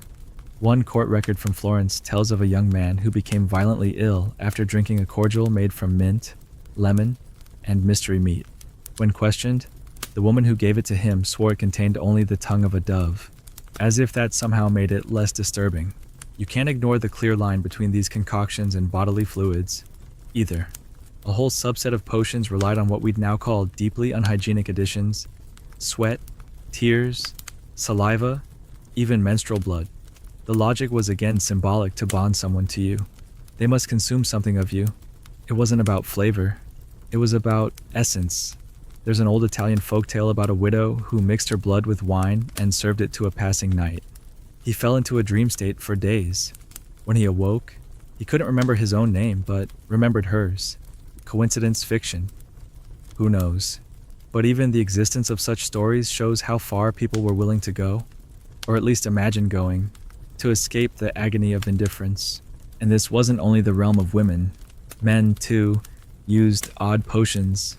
In Hungary, there's a story of a stable boy who smeared fox fat on his chest every day for a month before speaking to the blacksmith's daughter.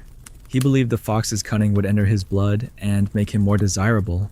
She eventually agreed to marry him. Whether it was the fat, the persistence, or sheer exhaustion is unclear, but he credited the potion. That's the real takeaway. People don't use these things unless they believe something might happen or want others to believe it might. In some regions, these beliefs became so embedded that they evolved into customs. In parts of rural France, it was once tradition for a bride to carry dried frog skin in her garter, meant to preserve passion. In Norway, crushed antler was stirred into mead on wedding nights. In England, heart-shaped cakes baked with animal fat were shared between newlyweds as bonding food. Some of it was ritual, some joke, some genuine desperation. You begin to sense that love, especially in a world with few choices and many restrictions, became a kind of personal folklore, and the more uncertain the love, the stranger the offerings. There were even professional weird ingredient dealers, travelers who sold dried organs, powdered insects, even fossil fragments, all labeled with charmingly vague names: Venus dust, stag's flame, whisper bark. No one knew what was in them. That wasn't the point. The name was the spell. The bottle was the proof. A woman could hold it up and say, "I've done something," even if she hadn't, even if she didn't dare. It was the idea that counted. Still, there were consequences. If the beloved found out what they'd consumed, especially if the potion was unsavory, they could accuse the brewer of manipulation, of harm. That's how so many of these potions, once spoken of with curiosity, became taboo. You could slip cinnamon into wine, but if you added powdered lizard and got caught, that was a very different matter. The boundary between acceptable and forbidden was not drawn by effectiveness, but by familiarity. The moment you crossed from kitchen to cryptic, suspicion followed. And so these animal part potions remained in the background, half joke, half threat, passed along in whispers and warnings. Don't take food from her. Someone might say, "She's got fox hair in her bread." You laugh now, but in the moment, it was serious. A look, a rumor, a scent, that was enough to alter perception. And perception, more than ingredients, is what made love potions work or fail. The idea that someone might have tampered with your feelings often mattered more than whether they actually had. And yet, these awkward brews endured, not because they were practical, not because they were palatable, but because they symbolized the ultimate truth about medieval desire. It was desperate, uncontrolled, caged by law, class, custom, and in that cage, people reached for whatever tools they could find, no matter how strange, how unsettling, how implausible. Even today, when you hear stories of ancient love spells or forbidden ingredients, you're not hearing history. You're hearing echoes of that old ache, that ancient willingness to believe in anything that might open a locked heart.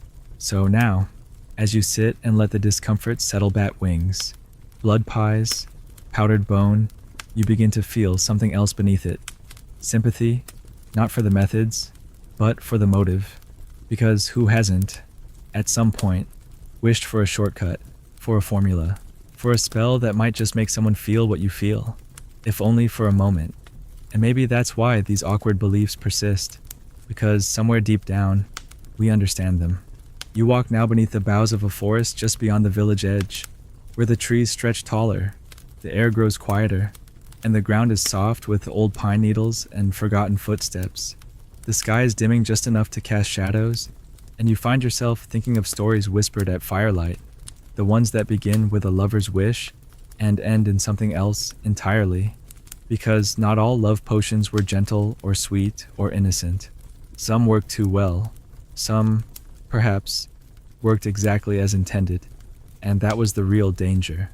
In the quiet folklore tucked between historical records and oral memory, there are tales of potions that didn't just stir affection, but unleashed something far more potent: obsession.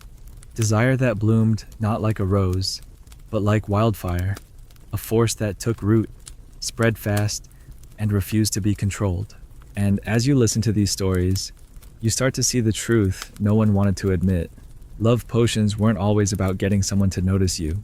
Sometimes they were about making sure they never stopped. You come to a clearing where an old woman once lived alone, with 3 cats and a garden that bloomed in strange seasons. People said she'd been abandoned by a man long ago, and that after that, she studied herbs, books, bones. No one knew who gave her the knowledge. One day, the man who had left her returned married, with children. But within a week, he was found sitting beneath her window, rain-soaked and glassy-eyed, clutching a single sprig of yew. He never spoke again. Whether she'd brewed something or not was never proven, but the village took notice. From then on, they passed her home in silence, and when she died, no one claimed the house. No one dared touch the jars that still sat on her shelves. It doesn't matter if the story is true. What matters is that it was told. Historians still debate the psychological power of potions.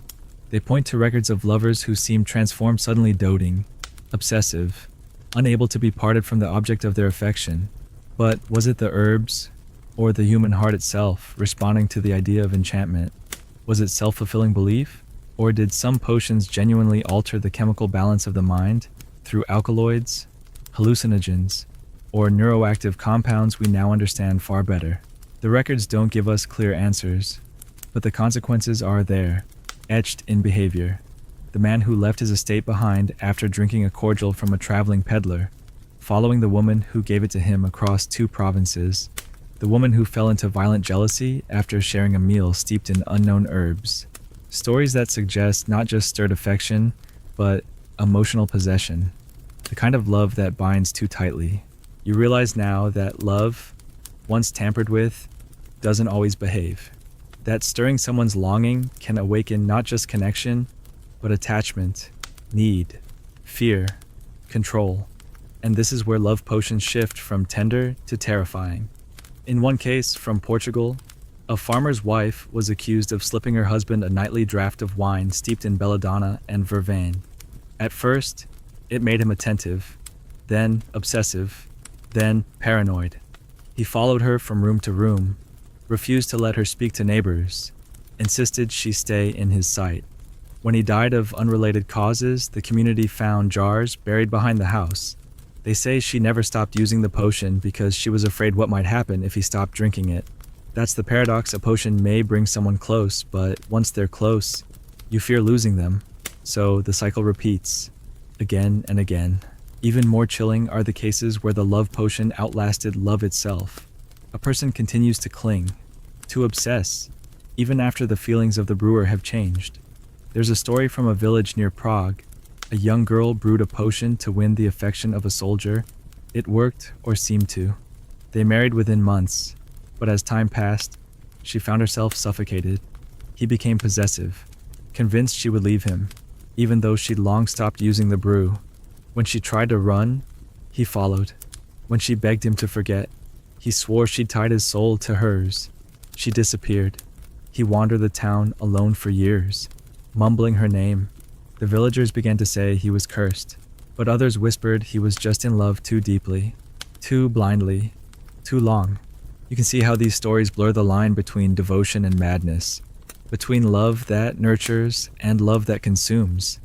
And that's what makes the idea of love potions so unnerving. They suggest we can intervene in the most intimate part of the self, our attachments, our affections, and do so without consequence. But feelings, once lit, don't always follow the path we expect. They twist, they tighten, and sometimes they trap. A woman who brews a potion to attract her lover may end up watched, cornered, even feared. A man who drinks a love tonic may find himself unable to sleep, unable to eat, unable to focus his life, slowly orbiting around someone he once barely noticed. Whether that's chemical or psychological almost doesn't matter. The outcome is the same. Some medieval texts tried to warn against this. One manuscript from a Carthusian monastery warns that love philters may produce appetite, but not harmony. Another from southern France cautions that an inflamed spirit may know not peace, nor wisdom.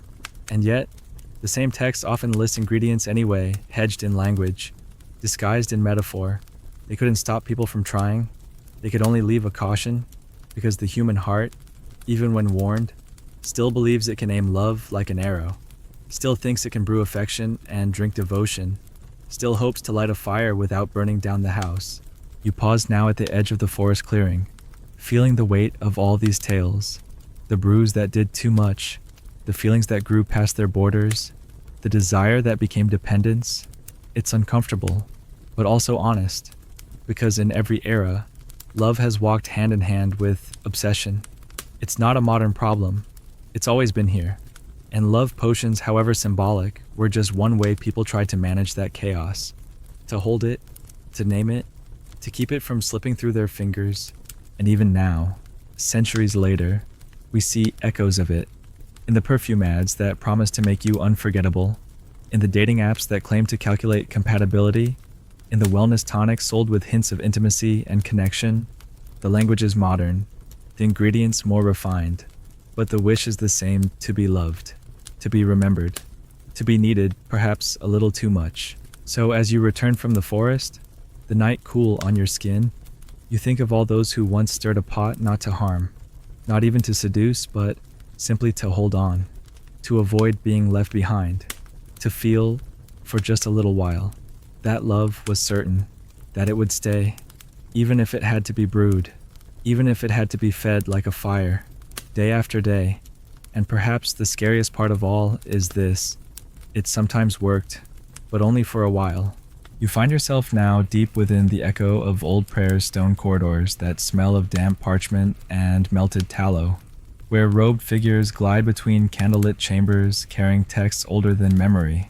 This is not the home of alchemists or village healers, but of monks, scholars, scribes, and here, tucked into the edges of theological treatises and medicinal compendiums, lies a contradiction so quiet it almost escapes you. The very same church that condemned love potions from the pulpit also preserved their recipes in silence.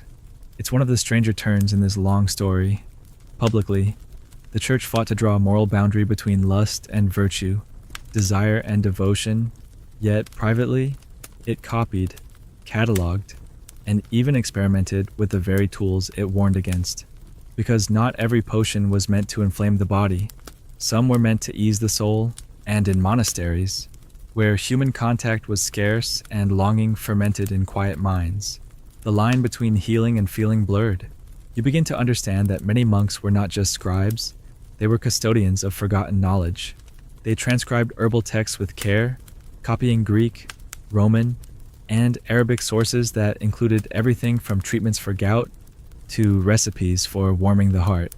These phrases were often coded, obscured by metaphor, but when you read of a draft that softens the spirits, stirs kindness between those in dispute, and brightens the eye toward familiar faces, it's hard not to hear the whisper of affection, not lust, not seduction, something gentler, something theologically safer but emotionally adjacent, and you begin to wonder how many monks, shut away in cold cloisters, copied those recipes with trembling hands and quiet memories of lives left behind, of faces once loved, of longing transformed into scholarship. Historians still argue about the sincerity of these inclusions. Some say monks copied blindly, preserving without believing. Others suggest the opposite, that monasteries became safe houses for emotional knowledge no longer welcome in the world outside. After all, the medieval church didn't entirely reject emotion. It sanctified it if redirected toward God. Saints spoke of divine ecstasy. Visions swelled with language that mirrored the erotic. Teresa of Avila described her communion with God as a kind of rapture. Her soul pierced, her body overcome. No one accused her of sin. They canonized her. But imagine a layperson speaking that way of another human. It would be called blasphemy or witchcraft.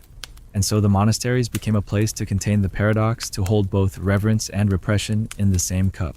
And sometimes, literally, in the same cup, monastic gardens grew more than rosemary and mint.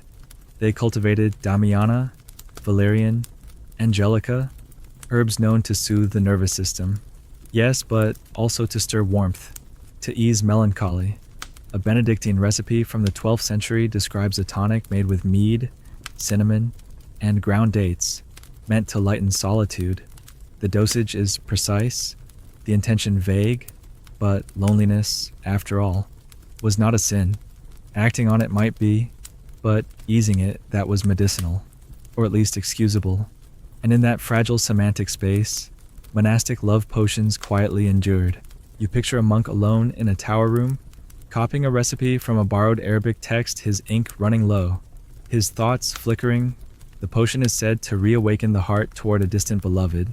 He copies it faithfully, then closes the book and returns to his prayer schedule. But something lingers, a memory, a face, not a scandal, just a ripple.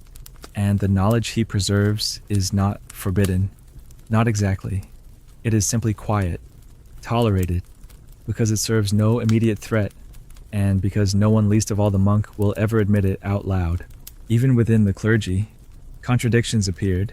Priests heard confessions of love potion use and condemned it, and yet, they often recommended comforting drafts to couples in distress. There are records of confessors suggesting herbal teas to restore union in the bedchamber. What's the difference? None, really. Only language. Only the presence or absence of shame. The act giving someone a warm drink in hopes it might soften their heart remained the same.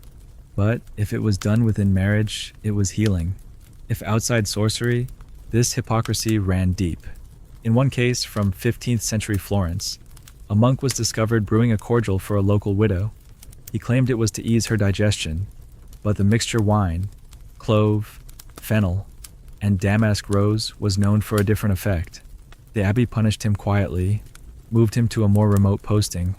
The widow was left with no explanation, but the records show that 2 months later, the same recipe appeared in a new manuscript copied at his next abbey titled simply, "For the Restoration of Peace Between Companions."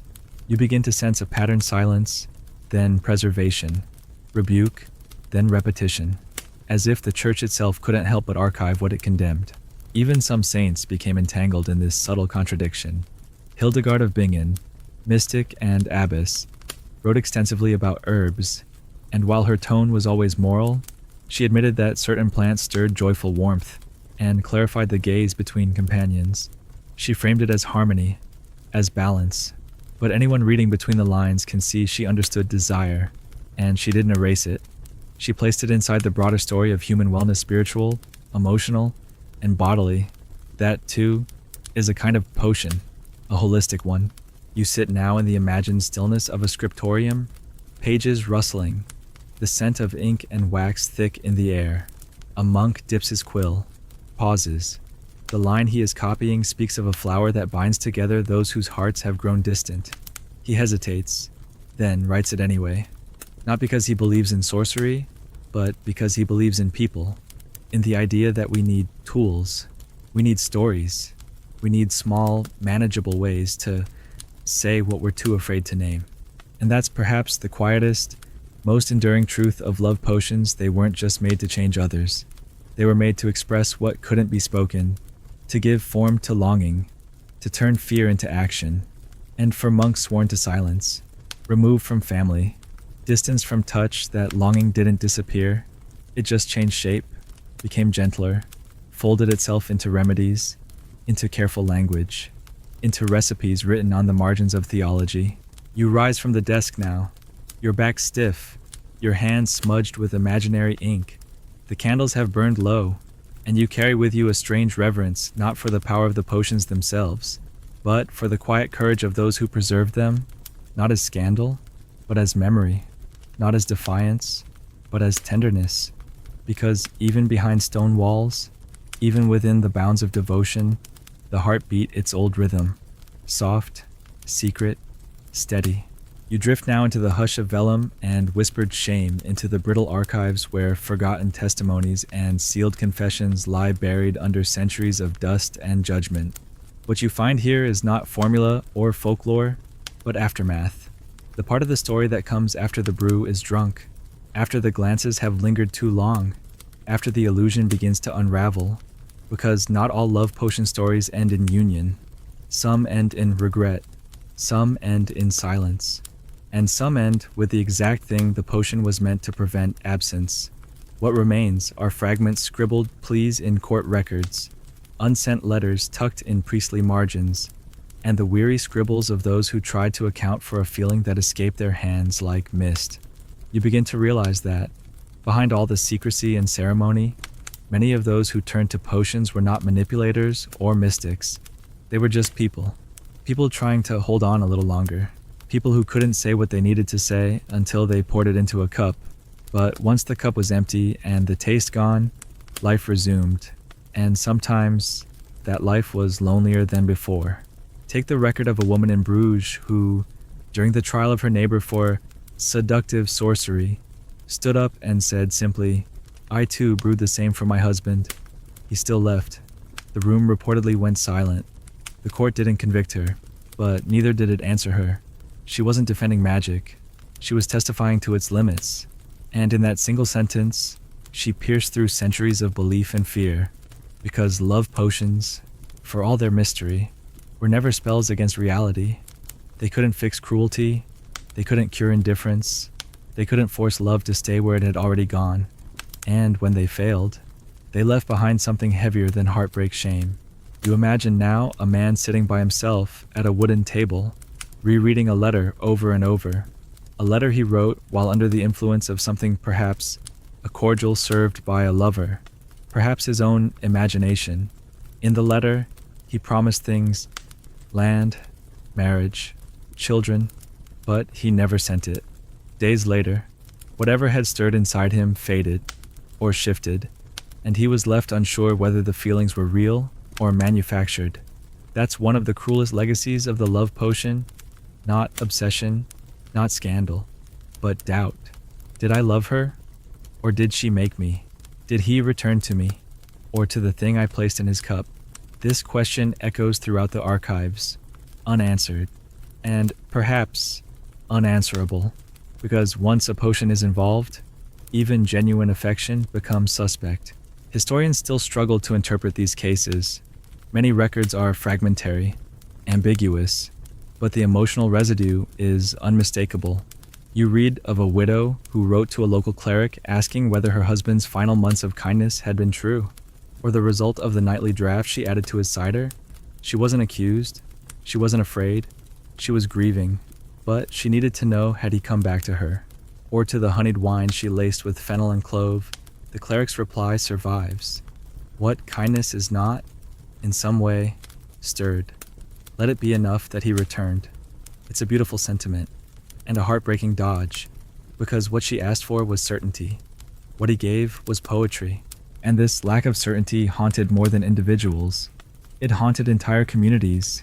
In small villages, a man's unexpected devotion or a woman's sudden passion could spark suspicion, not just of the person, but of what they might have consumed. Trust became delicate, fragile, and in this context, the love potion's most dangerous effect wasn't seduction, it was corrosion. It wore away the bonds of certainty. What was real? What was influenced? Even in marriages that endured, the question lingered. Some partners confessed years later to having used something early on, just a little flower water, or a cup of sweet cider with herbs. Often they confessed not to hurt, but to clear the air. But instead of clarity, they left behind unease. What was real? What was manipulated? Could those two even be separated anymore? You begin to understand how the presence of a love potion, even rumored, could poison the very thing it was meant to preserve. There's a story from a convent turned hospital in Lyon, where a nurse was accused by her lover's family of using charms to keep him devoted while he lay ill. She denied it. He defended her, but after he recovered, their relationship frayed, not because of guilt, but because of questions. Every kindness became suspect, every compliment a potential echo of influence. Eventually, they separated. He wrote later in a confession, "I do not know whether I fled her, or fled what she might have changed in me." That is the quiet tragedy of the love potion. It can seed fear inside the very affection it fosters. Some tried to undo what they had done. Recipes appear in the margins of herbals to break enchantment or to undo the warmth of unwelcome fondness. These counter potions often included bitter elements, wormwood, black salt, ash. They were not about restoration. They were about purging. And yet, even these were uncertain. Because how do you reverse a feeling that may not have been entirely unnatural? What if the potion had only stirred what was already there? What if the spell was less in the herbs than in the act of sharing a cup with someone who wanted to be changed? You imagine someone pouring out a jar into the dirt, watching the liquid sink into the ground, a ritual not of magic, but of release. Because in the end, the hardest part of using a love potion wasn't the brewing or the giving. It was what came after, the aftermath, the wondering, the not knowing. You start to see that love potions weren't failures of morality.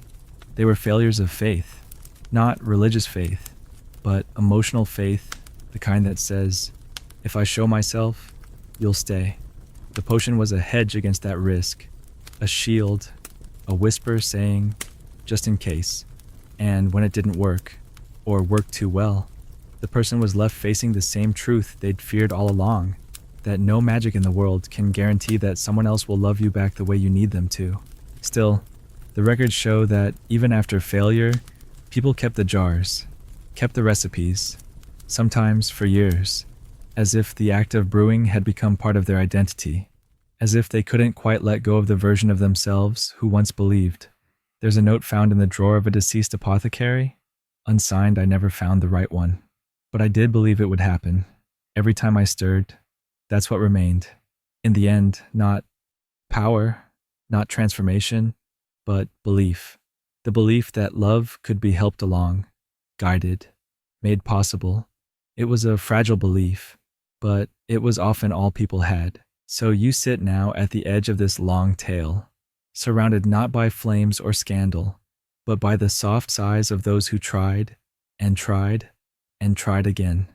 You think of every hand that held a cup with hope, every person who whispered someone's name into steam, every lover who turned to herbs not to deceive, but to declare what they could not otherwise say. And you understand, maybe for the first time, that love potions weren't about magic. They were about fear, about the aching uncertainty of being human, about the terrifying beauty of asking, will you love me too, and not knowing the answer.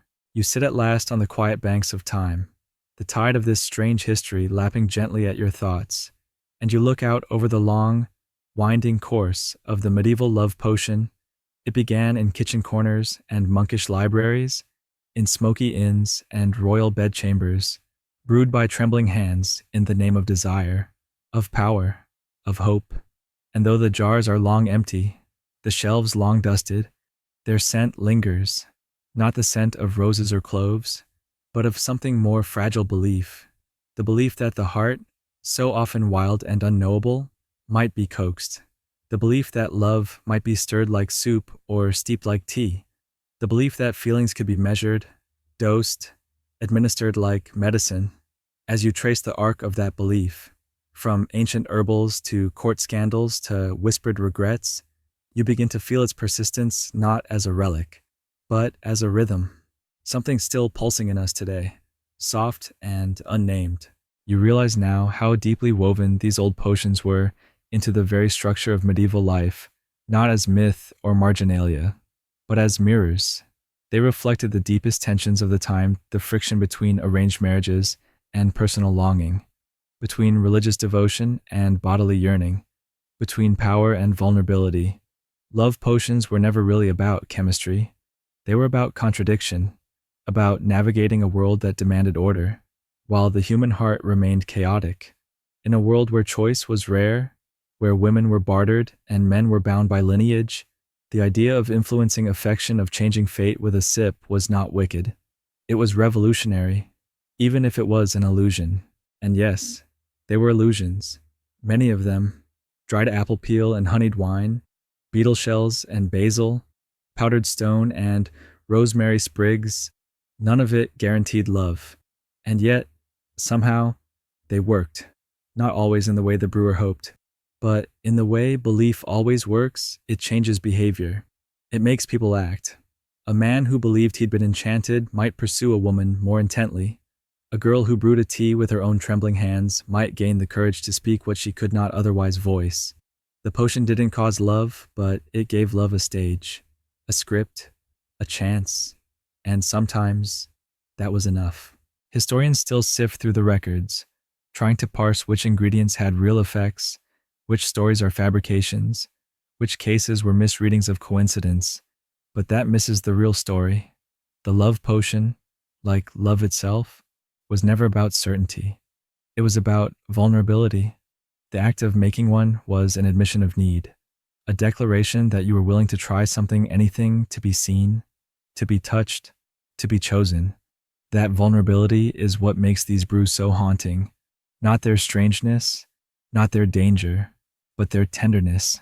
You think now of all the people you've met along this winding path: the girl pressing herbs into her crush's bread with shaking hands, the monk copying a recipe he'll never dare use, the queen watching her husband drink something golden and silent, the widow who just wanted her child's father to stay. None of them wicked, none of them powerful, just human, fragile, caught in the vast tangle between fear and hope. And as the centuries roll away, as the jars shatter and the scrolls fade, what remains is not the potion, but the gesture, the attempt. Even now, the world is full of remnants, not of bat wings or powdered pearl, but of modern substitutes, perfumes that claim to attract, dating apps that promise algorithms for passion, supplements marketed with words like connection and chemistry. We haven't stopped brewing. We've just rebranded. The shelves have changed, but the ache is the same. We still want something to help us bridge the space between ourselves and the people we yearn for. We still believe somewhere deep inside that maybe there's a way to help love along. You pause here, at the end of the trail, with this knowledge like a small bottle in your hand, stoppered, simple, but heavy. You could label it whatever you like: regret, longing, belief, but really, it's all of them. It is the essence of the love potion, distilled not into liquid, but into story. And in that story, we see ourselves, not as kings or witches or desperate lovers, but as people who once hoped that love might be something we could shape, not force, not fabricate, but coax, like a plant toward the sun, like steam curling upward from a wooden cup.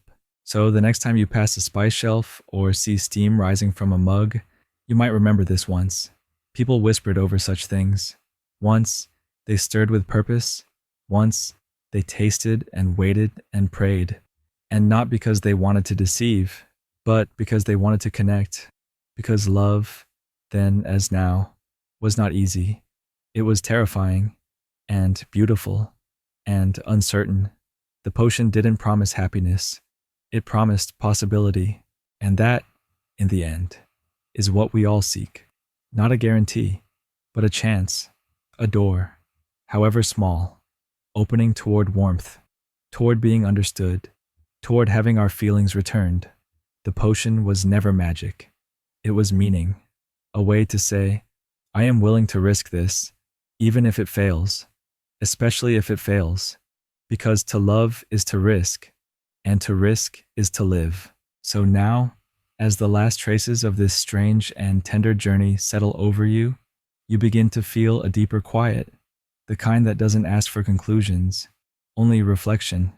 You've walked through kitchens and courts, forests and cloisters, held the stories of lovers, of dreamers, of those who risked ridicule just to feel a little closer to another soul. And now, all that remains is the stillness after the last page has turned. The fire has burned low, the cup is empty, The air is thick with a softness you didn't expect. It turns out the history of love potions isn't really about brews or ingredients at all. It's about yearning, about the quiet courage it takes to hope, the vulnerability it takes to reach across distance, be it across a dinner table or a lifetime, and say, I want to be seen. We chase that moment in different ways now, with different tools, but the ache is timeless. Maybe you're not holding a potion tonight. Maybe you never have, but you've felt what it means to long for connection, to wish for a way in, to wonder if there's something, anything that might tip the scale in your favor. And in that wondering, you've joined a lineage older than kingdoms. So now, let yourself rest. There's nothing more to brew, no more pages to turn, only this moment, only your breath. Let it soften. Let the stories settle. You've traveled far through the strange, the forgotten, the quietly human, and now the night is yours.